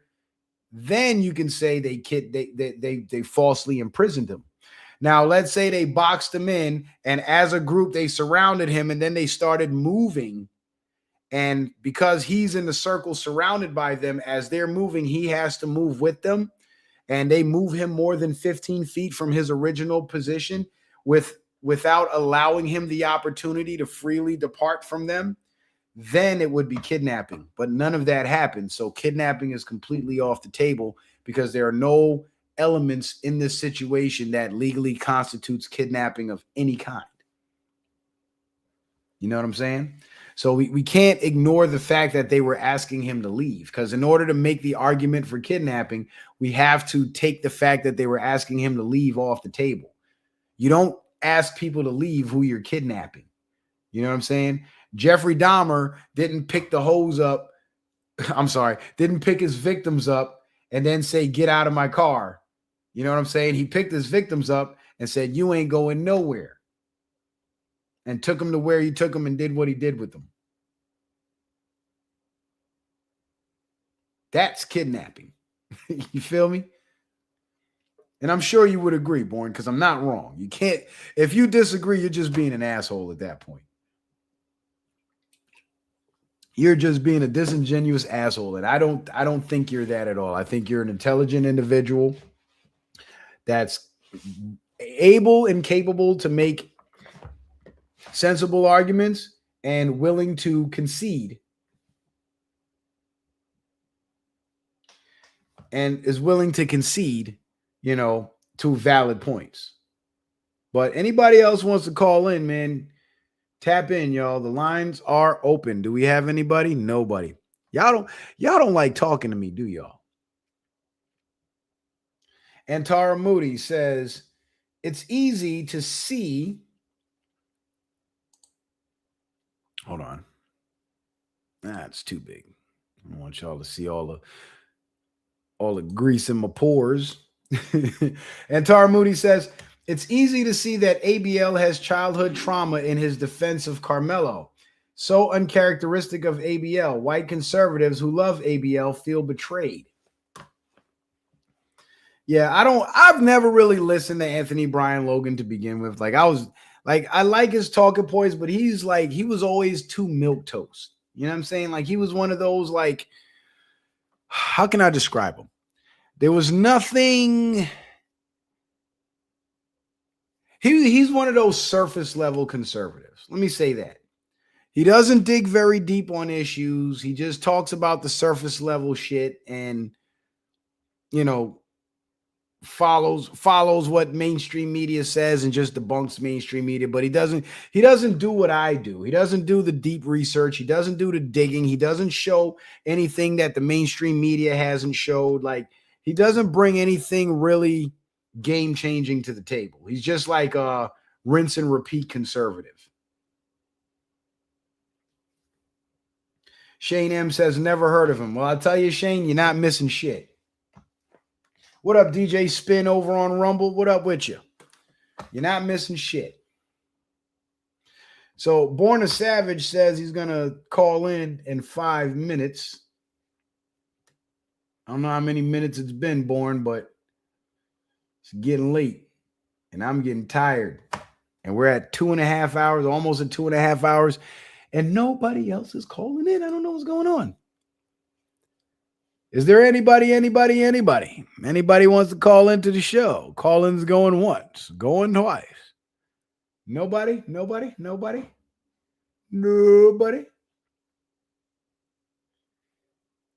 Let me see something. Can I copy the link from my phone? No, I cannot. All right. How am I going to do this? How am I going to get this link to my Rumble page? Huh. Now there's a challenge. There's a challenge. Well, DJ Spin or anybody watching on Rumble, if you want to call in, just bounce over to the Citizen Man TV YouTube channel, and the link is in the chat. Pissed Off Cat says, damn, Citizen Man, this story isn't that interesting. Tulsi cooked Fauci. White House repeated a Q drop. A lot more interesting things happening than the watermelon felon. Stop it, Pissed Off Cat. Let's not do that. Let's not play into that shit. I know it is funny because it had me cracking up, but let's not take it there. Let's keep it on an intellectual level, shall we? Antara says, you are correct, Citizen Man. You are the deepest. Second place is Santa Surfing on Rumble and Salty Cracker. CM, you rock. Well, thank you. Thank you, Antara. Appreciate that, brother. Appreciate that. It's mighty kind of you. Definitely appreciate that. The watermelon felon. Yeah, the White House is always repeating Q drops. Like, I don't know if you noticed, but the Q clearance patriot that mentions the arrest of senior officials, right? If you go look at the news headlines and you go look at these CIA people getting arrested and these FBI people getting arrested, they're actually described in the articles as senior officials. So yeah, a lot of Q stuff is playing out in real time right now. So you do got a point there, Pissed Off Cat. It's just I've been so caught up with work, man. I've been so caught up with work that I can't really shift my focus in too many directions because I don't want to lose sight of what I'm trying to put together because it's so monumental. It's going to change my life forever and it's going to change my future generations forever. I really, really, really want to get that, get that machine up and running so I can make something, make some real shit happen.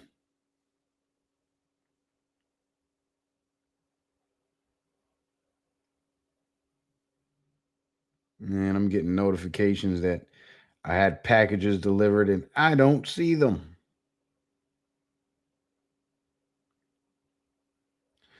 Yeah, 220 said it's delivered. 634 said it's delivered.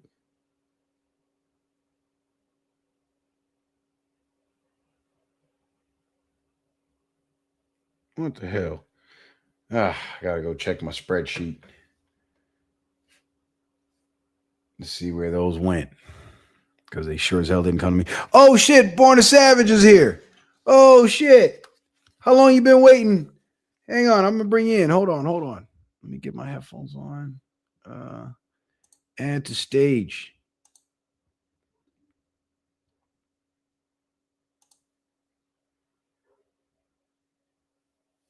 Can't unmute guests because they chose. Oh, Born, you gotta unmute. Mr. Citizen Man. What's up, brother? I can hear you just fine. Can you guys hear him all good on the show? You guys can hear him well? Yeah, man. So let's hear it, brother. What's your opinion on the whole thing overall? Do you think that he should have walked free completely for self-defense, or do you just think that maybe they went a little hard on the sentence? Legally, I believe he should have walked free. Okay, tell us why. Because the standard for self-defense was easily recognizable in the case. And then the element that I mentioned about kidnapping is, like you said, moving someone by force 15 feet or other. By the time Mr. Metcalf put his hands on Karmelo, Mr. Anthony, all those other that negates anything else and just led to the requirement that Karmelo could have been defending himself from kidnapping. It's not his job to interpret the intent of the assailant. And I'm using this language. First of all, I'd like to say, Citizen Man, respect. Thank you for having me. I'm honored to be here. I've been listening to you for a little while, and I like what you do. And I don't have a lot of problem with what you're saying. It's Right. just these. I just think it's too much going on in this case, and people are missing that it's simply self-defense. The man put his hands on him in order to effectively cause harm, and the magnitude of harm is of no is of no consequence. It doesn't matter. Carmelo defended himself for what he thought was relevant. Because all we have to do is look at the standard set for the police, even though none of us are sworn police officers and have been through all the bullshit training that they, qualify for immunity and all this stuff. But Mhm. it's all they have to say is they're afraid. They were assaulted. They feared for bodily harm. Carmelo wanted to go home to his family that night. And I'm being cliche, but in respect to the dead, Carmelo, I don't think is, so to speak, a saint or anything like that. But I will, and the case is completely ugly, as we all can recognize. But it's Yeah. pretty simple. The dude tried to kick his ass, and then after that, Carmelo was already engaged with Metcalf. Anthony was engaged with Metcalf by by what's recognizable as "please don't touch me, move away from me." Neither one of them had the obligation to move, but Metcalf is the one who engaged, so it was Yeah. more He his approached him. responsibility. If anyone else, it was his responsibility to leave. And we can all understand the request for Mr. Anthony to leave the tent, but us as elevated in life and experience and wisdom understand, hey, a request is not a legal order. A request is not, binding by any standard, Right. He especially didn't have coming to from your comply. peer. Correct. True. Now, I see where you're going with that, right? Because I think you're leaning more towards, and I started out saying this at the beginning of the show. I said my personal opinion is this is aside from the way the law is written. My personal opinion is I am a self-defense absolutist. If you walk up to me and you poke me in the chest with one finger, I should be able to pull my gun out and blow your brains out. You know, I'm an absolutist with self defense, but as a reasonable person, although I may reserve the right to do this, I will govern myself and I will not take your life because you poked me in the chest, although I have the right to do it. And I explained it like this: if a husband and a wife are arguing and she starts slapping him in the face, he's got the right to hit her with a Hadouken. But just because he's got the right to do it doesn't make it a good idea to do it, right? So in my I call it in citizen man land where I'm a self defense absolutist. If somebody just pokes me in the chest with one finger, being antagonistic, although I have the right to, splatter them, me being a reasonable individual, I'm going to tell myself, you know what, this is not a situation that calls for taking that man's life, so I won't take that man's life. But there are people out there who are self defense absolutists and who are a little less reasonable than that. And they will take that opportunity to exercise that right to take that person's life who touched them. Right. And this is why, because of these people that are willing to go to that extreme with lethal force, this is why we have the proportion of force standards in self defense, because it will take a great deal of self governance in order to make that decision in the moment to not take the life of the person who engaged in unwanted touching if their unwanted touching of me does not cause me any real bodily harm, although in my fantasy world I will have the right to do that. And in reality, not everybody governs themselves that way, and if things were so absolute like that, there would be a lot of people dying for petty shit. You feel me? So because so many lack the ability to govern themselves, they now must be governed. Thus, the statutes surrounding self defense also involve these legal, what's the word, restrictions or parameters that need to be met in order to justify the level of force that the defender is responding with. So, given the fact that these limits on self defense are written into the law when it comes to use of lethal force, you must be in imminent, not just perceived, but imminent danger of death or great bodily harm in order to justify the use of deadly force. Imminent is the word. In Carmelo Anthony's case, one could argue that there was the potential for him to face death or great bodily harm if everybody under the tent was, antagonistic towards him and he was simply standing up for himself by calling them pussies and all that and gripping up his knife, you know. But there was no proof physically that he was in imminent harm. imminent threat of great bodily harm. And here's why. Here's the difference between potential and imminent.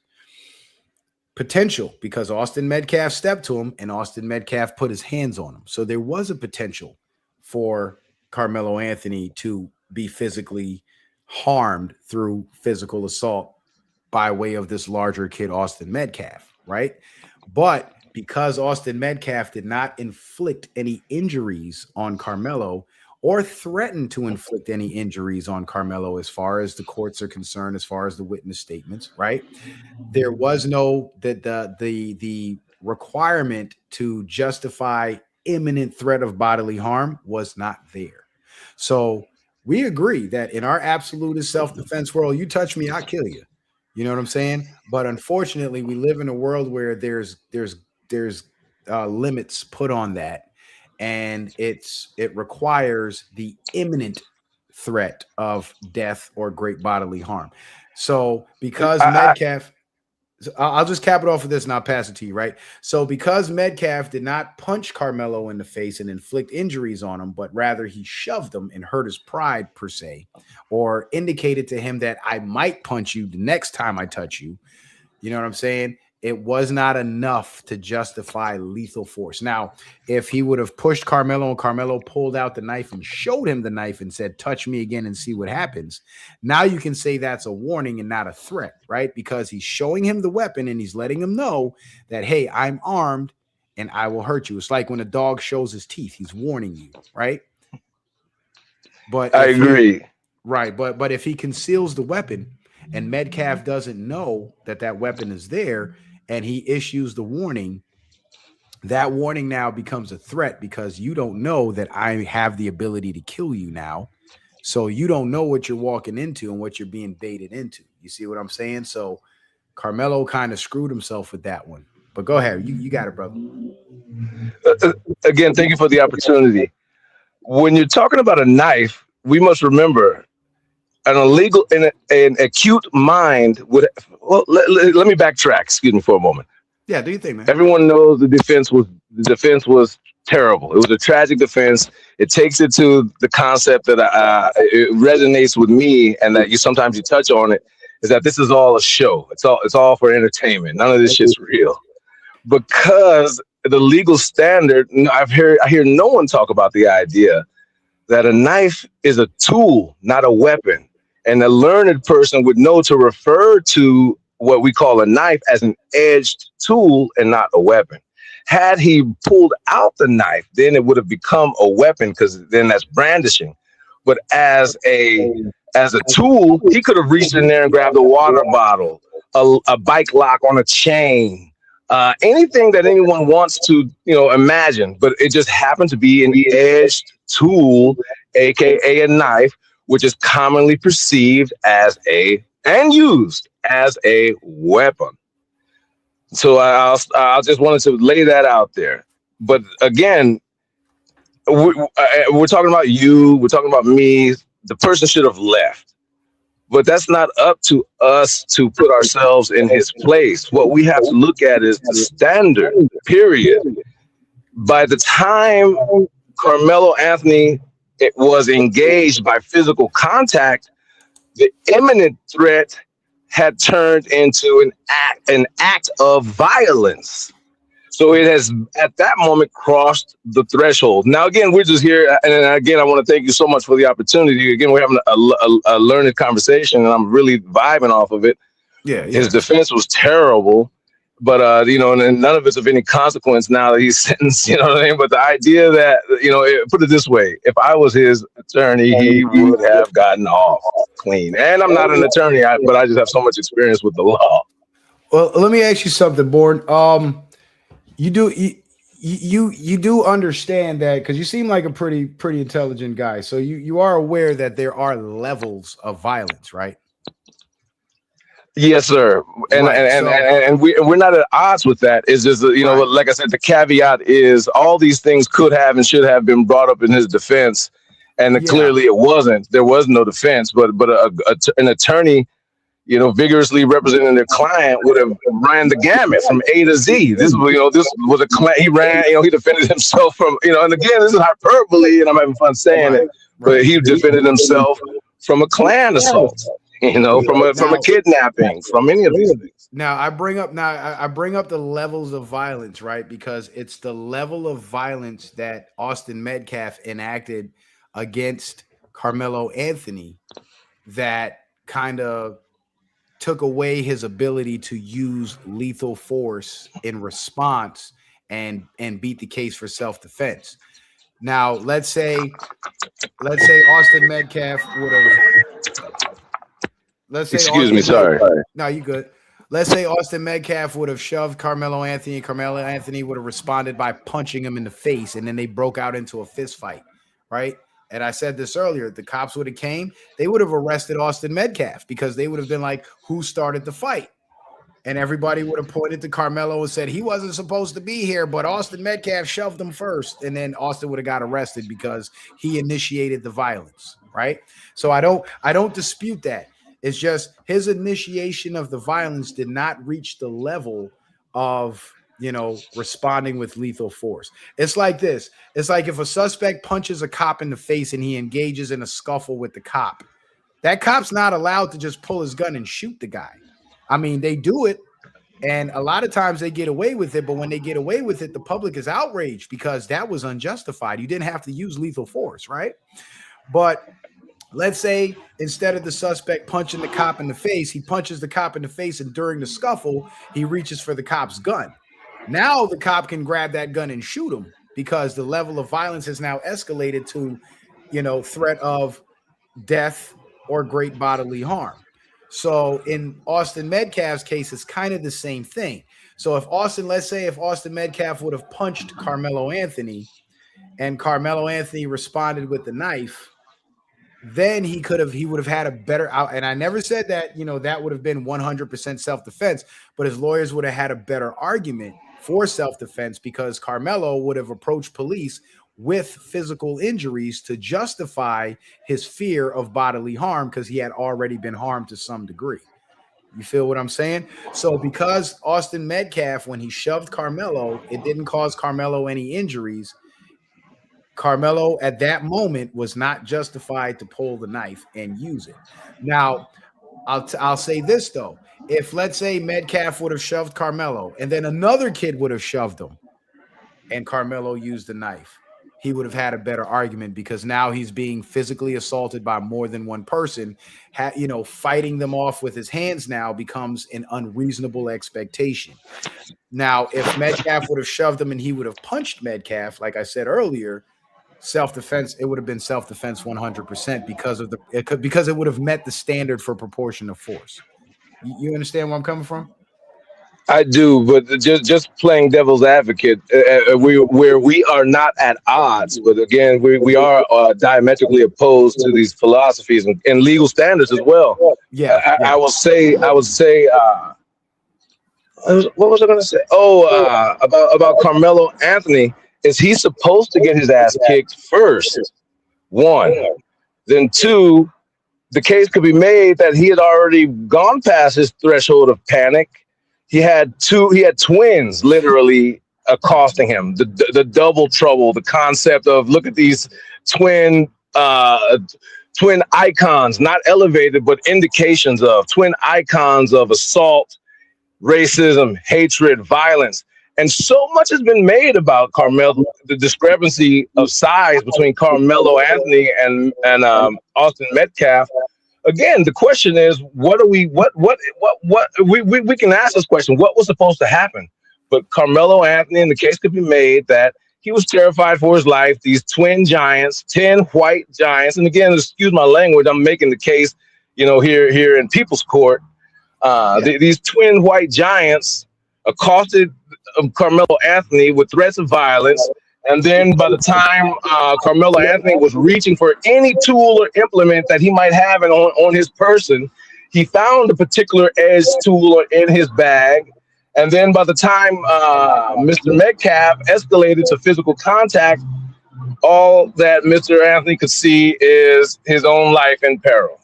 These things are simple, and I'm just making the case because I don't think anyone is as a consumer of your product and other people's product, people are missing these simple points in my observation. And I agree with you to an extent. And to answer your question, and this is the unfortunate part, and this is why I'm such a self-defense absolutist. When you said, was Carmelo supposed to take an ass kicking before he was able to defend himself? And sadly, the answer is yes. Had he hear me out, hear me out though, because had he taken a punch or had he taken a beating, that would have justified defending himself with lethal force. You see, but the shove would have justified him defending himself with reasonable force in the eyes of the law, which would have been him responding with his hands rather than responding with a lethal weapon. Makes sense? Total sense. You were so eloquent, and I really don't have anything to say after that. Not as if I'm trying to, Are you really evade defeat, anything sir? further, but no, no. You have spoken so well. I mean, what can I say to that? You're right. Damn it, You said it. if I was his lawyer, he probably would have won.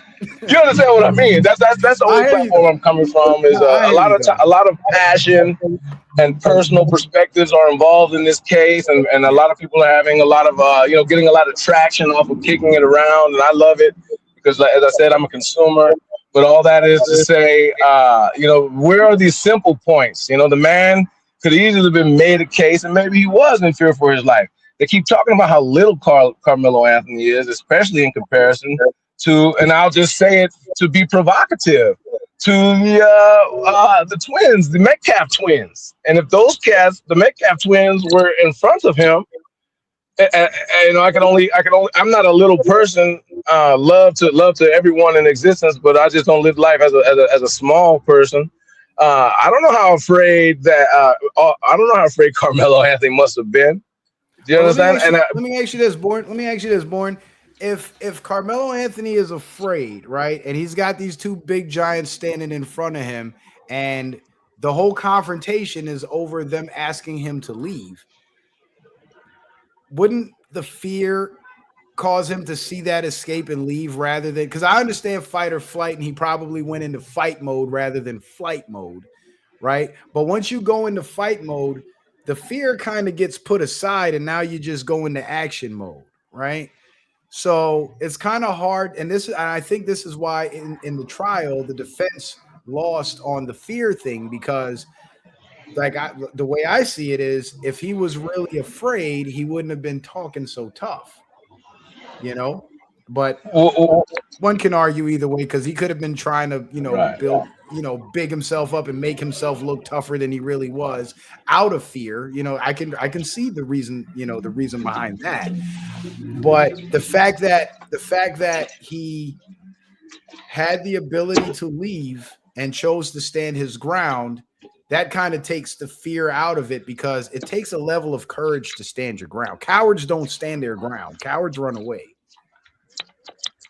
I don't disagree with you, but what if he was so afraid he didn't want to turn his back on this angry mob that has already gained ground on him, and he has no indication to believe that if he creates more ground between them, that they wouldn't close that ground as well. They've already demonstrated their propensity and intent by approaching him, and they crossed the imminent threat barrier by touching him. Well, I don't condone any person dying. Anyone who knows me personally would tell you I don't even agree with the death penalty in its most philosophical sense at all. yeah, No one should kill another person at all. yeah. You raise a pretty interesting point, right? But at the end of the day, man, at the end of the day, it's hard. It was hard for the defense to argue the fear thing, because the whole issue was they wanted him to leave and he refused to leave. And it takes a level of bravery to say, fuck you, I'm not leaving. You know what I'm Well, saying? if Like that's some as we tough know guy. this phrase, You're going into tough guy if I'm territory at that point. if I'm free to leave, that means I'm free to stay. All right. I mean, seriously, we're talking about freedom, right? We're Fair talking enough. about who has authority for what. If those cats were so offended by his presence, I haven't seen anything special, and I just saw a video today for the first time ever, and it was mainly just images of the location. I saw several tents. So as Metcalf, as Mr. Anthony could have gone to another tent, it's just as fair to assume and ask the question: why did not the Metcalf brothers leave and go somewhere else? And and it was their school's It's their tent tent. is not sufficient because no one was in strict possession of any territory of on those grounds. You understand what I'm And you saying? know, No one was had jurisdiction for that. I did start out my show by saying that. I said, had the Metcalfs left Carmelo alone and not even approached him or said anything to him, Austin would still be alive today. Bottom line. Had he not initiated that contact, bottom line, Austin would have still been alive today because that was the spark that started the fire. Based on Now, that, where does the responsibility huh? excuse me, based on that, where is the responsibility rest heavily on Mr. Anthony versus Mr. Metcalf, especially like I said, Okay. Metcalf was the party closing ground and engaging. Okay. I'll So I'll where does I'll the responsibility lie? I'll break it down to you like this. And you got to give me a few minutes to really get it out, okay? So initially, the responsibility was on Metcalf to leave the kid alone because you don't bother people you don't know because you don't know what they're capable of, right? But once Metcalf engaged with Carmelo and Carmelo had his hand in the bag and said, touch me again and see what happens, which was interpreted as a threat, you know, Mr. Metcalf then proceeded to touch Carmelo, which was a big mistake. But when Carmelo decided to respond with lethal force, that's when he shifted the whole balance from him being in the right to being in the wrong because he utilized lethal force in a situation that legally does not allow for the use of lethal force. That would be the same as the suspect that punches the cop in the face and the cop pulls his gun out and blows the guy's head off. That cop is no longer acting within his lawful duty. He's now a murderer. You see what I'm saying? But one could argue, the cop suckers out there, they will argue that, well, he was being assaulted by the suspect and he had to defend himself and blah, blah, blah, blah. We've heard that a million times. And, it's like when the cop does it to the suspect, the cop's wrong. And now that Carmelo Anthony did it to Austin Metcalf, somehow Carmelo Anthony's right. We can't have it both ways. You feel me? So the same standard has to apply with the limits on force. Now, I want to backtrack a little bit to something you said earlier about was Carmelo supposed to take the beating to justify him using a knife? And I said, yes. If you compare it to the George Zimmerman, Trayvon Martin case, you're familiar with that case, correct? Okay, here's why George Zimmerman got off. George Zimmerman initiated the contact with Trayvon Martin. Big mistake. He should. I personally feel like he should have got a manslaughter charge because he initiated that entire situation and it ended with Trayvon dying. So I was never in favor of him getting off completely, right? But a life sentence for first degree murder or something like that would have been, or second degree murder would have been a little excessive. But what George Zimmerman did was once Trayvon Martin engaged him physically, he didn't immediately pull his gun and shoot Trayvon. He let Trayvon get on top of him, beat him up a whole bunch, bang his head into the concrete so he had visible wounds to show that he was being physically attacked and under threat of great bodily harm because he had injuries to his head. So when the defense argued that he pulled his gun and shot Trayvon Martin in self-defense, he was able to beat the case because he did something that Carmelo Anthony did not do. He took the beating. And unfortunately, that's the way it works in this country. Now, if Austin Metcalf had like a baton in his hand, like one of those relay batons or something, like something heavy in his hand or a blunt object or something that could be considered a weapon, whether it be a tool or not, or some item that could be used as a weapon. And at the time, Carmelo Anthony stabbed him, whether Austin Metcalf touched him or not, that could have flipped the balance in Carmelo Anthony's favor too, because then he could have said, well, we had a confrontation and he was holding this thing in his hand and he was coming towards me and acting like he was going to hit me with it. So I shanked him and ran off. You know what I'm saying? Now you have that element of imminent threat of bodily harm. You see what I'm saying? So that's basically the defining line. There was the potential for great bodily harm, but there was no proof that it was imminent. And that's so it was like one of those cases where the balance was just slightly tipped against Carmelo, but it resulted in this mountain of a sentence that he got, which I personally don't agree with. I don't think he should have gotten all that time at all. And I think that they threw the book at him because of all the shenanigans with his parents not showing any remorse to the father, the idiots online celebrating Austin Metcalf's death and all that, and all these people that say they support Carmelo Anthony, but they're, acting like he did nothing wrong or he did some great service for the country by killing this white boy and shit. Like, that's not going to go well with the jury at all. That's not going to fly at all, man. That was wrong. That was absolutely wrong. They should have showed more sympathy for the dead kid.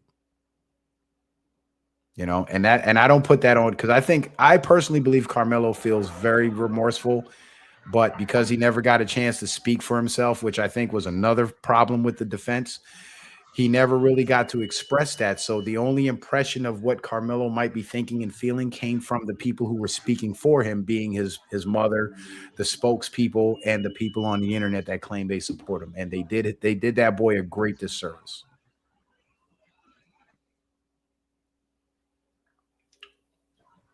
Very well said. I appreciate your knowledge and your insight on it. Here's another thing. A lot of it resonates with me. But just the personal position that we both hold is where we're opposed versus the legal outcome is, I don't take you as attached to it. I don't believe I'm attached to it. Yeah. But I'd say a couple things. They should have got Andrew Zimmerman as attorney. That's George first Zimmerman. Of all, Or thank you for saying that. They should have gotten. Yeah, Andrew is the chef, and George is the legal case we're talking about. Mr. George Zimmerman. That case, and then that was the other question I had, or point I wanted to say. That case to me also was a tragedy, not being emotionally involved or having a particular political position. It was simple that George Zimmerman stalked and wound, and as a result of his stalking, murdered a person, being Trayvon Martin. Yeah. And I think I thought there was a third one, but again, I think you're covering it very well. I appreciate your perspectives, and I'm not for or against anyone. Again, I'm for humanity. I root for people, not people as a whole, not sports teams and individuals like that. I root for all of us. Right. But I say that to say, just for the art of dialogue. I think that this case is a clear example of injustice, and I don't mean political versus black, white, all this. It's just, again, like you often say, this is a clown show. It's a circus. Take it. It is real because we live it every day, but these people are playing in our face. I mean, what kind of attorney is this guy? Who clearly put up zero defense, even though he asked questions in rebuttal. He called only one witness during sentencing, and as you said, it was totally inappropriate. Your mothers make the worst witnesses overall, no matter what. Never get your mom on the stand unless she's a co-defendant. She's going to defend you in that aspect. Thank you. But it's tragic overall that life was lost. It's tragic overall that futures have been crushed. And but overall too, it's fun to be able to express myself intellectually with you on your platform. Thank you for the opportunity. And that's all I got to say about that. Thank you, sir. I appreciate you coming on, man, and I appreciate you putting forward a sensible argument, because never once did you say Austin Metcalf got what he deserved or Carmelo Anthony got what he deserved. And I appreciate that, man. This was actually one of the most sensible back and forths that I've had with an opposing opinion. But I don't think we're that opposed, though, because we're both self-defense extremists. Yes, sir. And then too, a person like yourself who is highly qualified to act in their own defense can give more latitude to the offender. But somebody who, like we keep talking about, Mr. Anthony, clearly was not able to grant that same latitude. He was unable, or as far as we can all can tell, because clearly he had a tool, an edge implement in his bag that he decided and was prepared to use as a weapon. Now that's the prosecutor side of it all, but in that, respect to you, and I'm not surprised at all that you would give latitude. I take you as a serious person who deserves respect, a person to be respected, and blessings to those who may try you, and may they receive your kindness versus your wrath.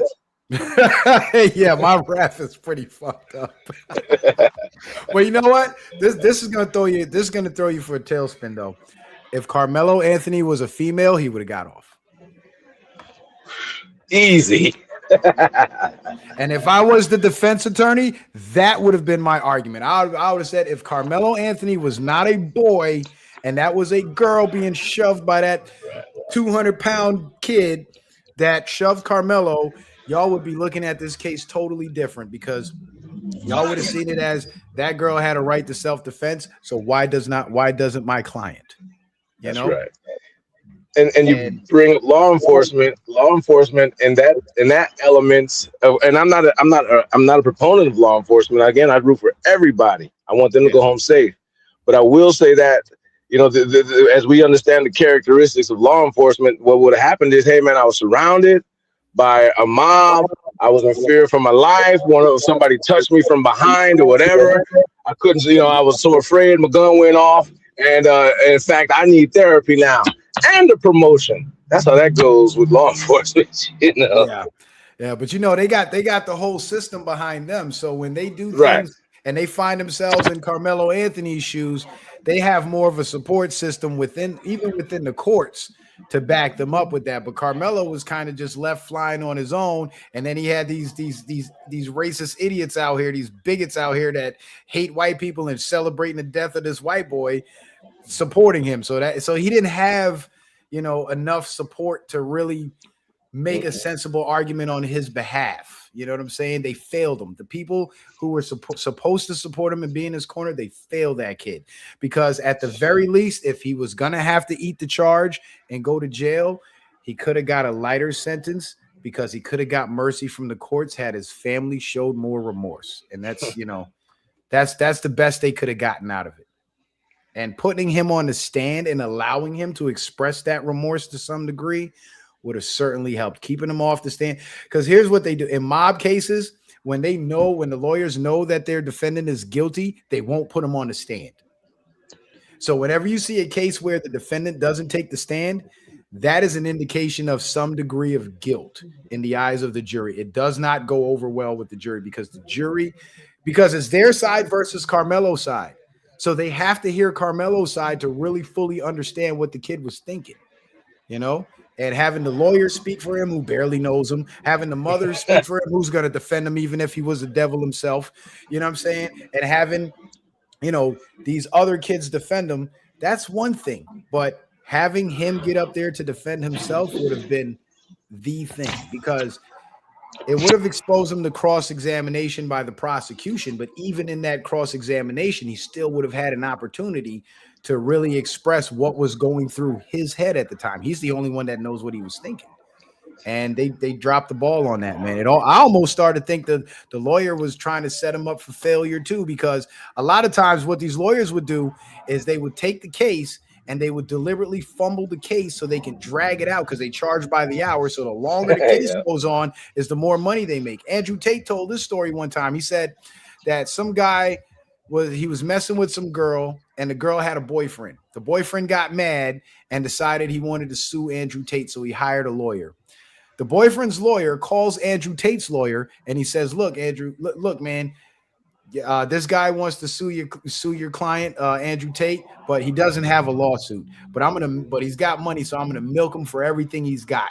So I'm gonna send you guys the service papers. I'm gonna serve you guys, and I want you guys to respond. And we'll drag this thing out as long as we can, so I can drain this guy's pockets, and I'll break you off something on the back end.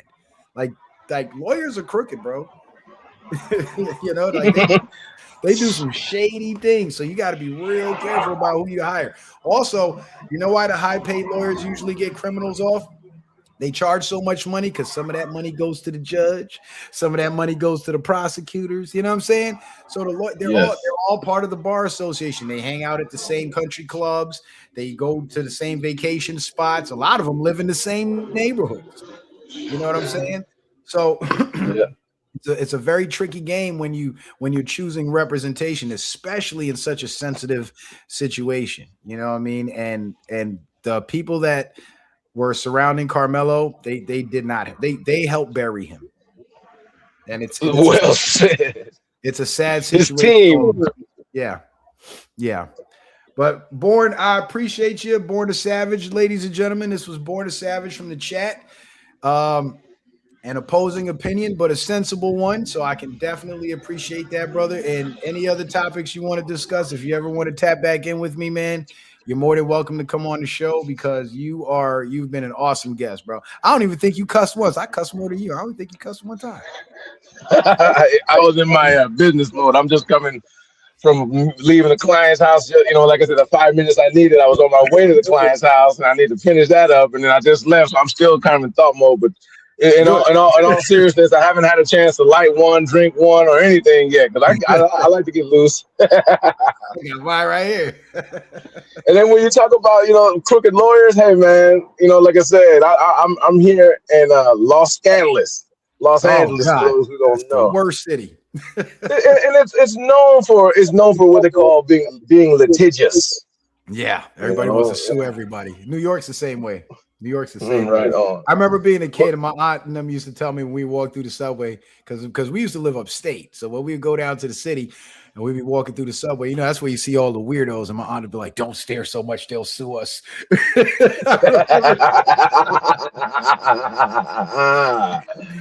Well said. Your aunt was funny. That's right. Yeah, and I remember thinking like, "But we're broke. What they gonna sue us for? We ain't got nothing."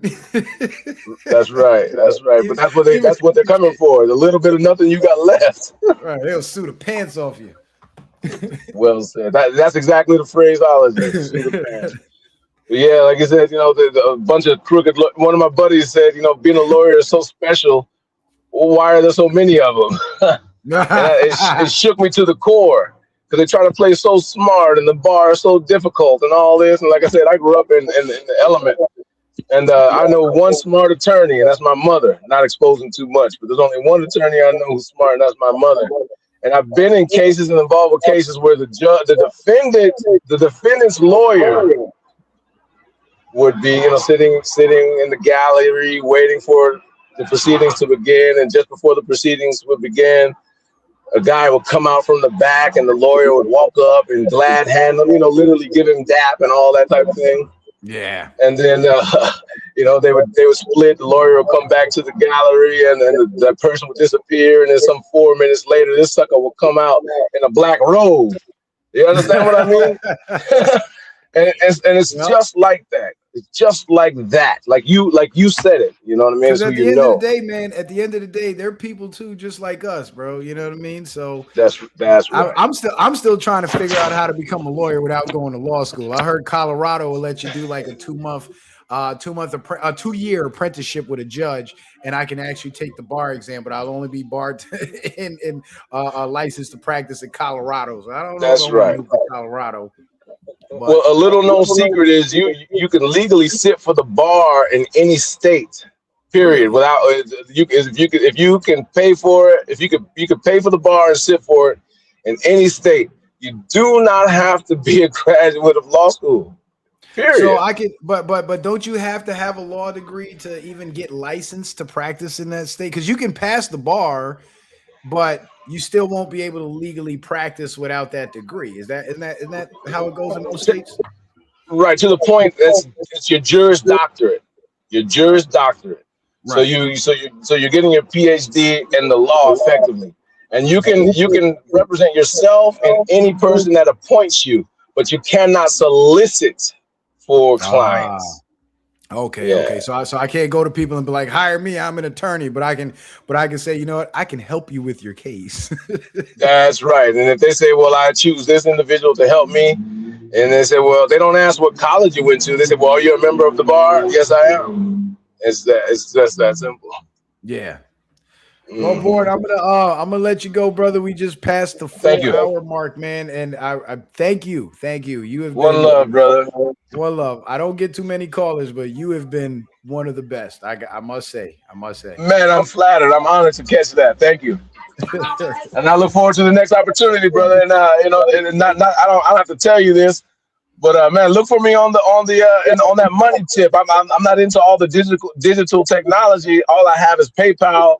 But you know what I mean. I don't donate to anyone as a grown up. But I mean, like I said, I'm a consumer, and that word hit me as I was saying it to you. I consume your product, brother citizen, man. You know what I'm saying? So I hope to Good. represent very soon. Hope to That's what represent it. very soon, That's man. that's what it's here for, man. It's just here to teach you guys, show you a new perspective. I can't tell you everything because I'm not, I don't have infinite wisdom, but what I can do is I can point you in the direction to find what you're looking for. You know what I mean? Like I kind of make that my specialty. So if you want to figure something out, I might not have the answers, but I can point you to the book to look in. You know what I mean? So again, thank you, brother, for coming on. Salute to you, man, and power to the people, man. Peace and love. Man, that was an awesome call. I must say that was a great call. And even though, we didn't necessarily agree on all the legalities, I did enjoy having that conversation because it was a damn good conversation and it was absolutely sensible. And I wish that more people who were advocating for Carmelo Anthony, in support of Carmelo Anthony, were able to articulate themselves as well as Brother Born a Savage. I really wish so. Instead of all these idiots out here making it about race and antagonizing people and not abandoning their humanity and disregarding the fact that somebody died. You know, out to A Pouty on Rumble with the Rumble rant. He says, "Why is Trump bailing out coal when we are producing liquid natural gas, nuclear, and geothermal?" I don't know, A Pouty. That's a mystery to me. But there must be some there must be some reason for it. Maybe the coal infrastructure is going to be restructured to accommodate the new forms of energy that we're investing in. Maybe that's what it is. And maybe that's why the bailout money is necessary. That could be it. So he has to bail out the industry so they can have the money to make the transition. Because sometimes transitioning from one product to another, it's a very expensive undertaking. You know what I mean? So maybe that's the reason. I'm just guessing. I don't know. Antar Moody says, hit me on the Cash App, says for the in-depth analysis. I appreciate that, Antar. Thank you for that support. So, guys, Barnes, what's up, man? You been here the whole time? Oh, yeah, you have been here. You're the one that said I'm invoking my inner Perry Mason. Oh, man, you guys crack me up, man. You guys are funny. But anyway, I appreciate you guys being here. I appreciate the love. I appreciate the support. Um, I hope you guys, I said not the whole time, and I hope you guys kind of understand my position and where I'm coming from with this. I'm not saying Carmelo Anthony was right for what he did, and I'm not saying he was wrong for what he did. What I'm saying is he could have gotten a better deal had the people in his corner conducted themselves a little differently. We can't change what happened. They were just kids on that bleacher, in those bleachers. And, we could talk about, who could have did what differently, because both parties could have done things differently to avoid the entire situation altogether. But when it comes to Carmelo and that 35-year prison sentence, there definitely could have been more done on his side of things to mitigate that, a lot. And like I said in the beginning, when they kicked the father out of the press conference, that was fumble. That was probably the biggest fumble that set the whole ball in motion, that got the community saying, if they put me on his jury, I'm gonna bury that motherfucker. You know what I'm saying? And then the black folks who were being vetted for the jury openly expressing, their support for Carmelo Anthony, which ultimately resulted in them being barred from the jury. That didn't do him any favors either, you know. So, we got to really think shit through before we act. We have to think things through before we speak. And hopefully on the appeal, Carmelo Anthony gets a little bit of mercy because, you know, Austin Metcalf shouldn't have been dead. And, he's already gone and there's no saving him. And it's a double tragedy to see both kids lose their lives because going to jail, you're buried alive, going to prison. And, we couldn't save Austin. There wasn't nothing anybody could do to save Austin Metcalf. But, there was more that could have been done to save Carmelo Anthony. And I think a couple years in prison, 5 to 10 years in prison would have been more than enough to set him straight. You know what I'm saying? So it is what it is, guys. It's a sad situation all around, but the law is going to do what the law is going to do, man. And there ain't nothing we can do about it unless we become the lawmakers and start changing those laws. You feel me? So to my fellow self-defense absolutists out there, well, I don't disagree with you, but the law sure does. So, don't go out there and get yourself caught up in no nonsense, man. So with that being said, ladies and gentlemen, I appreciate you guys being here. I appreciate the love and the support. And I will see you on the next one. Citizen Man, out.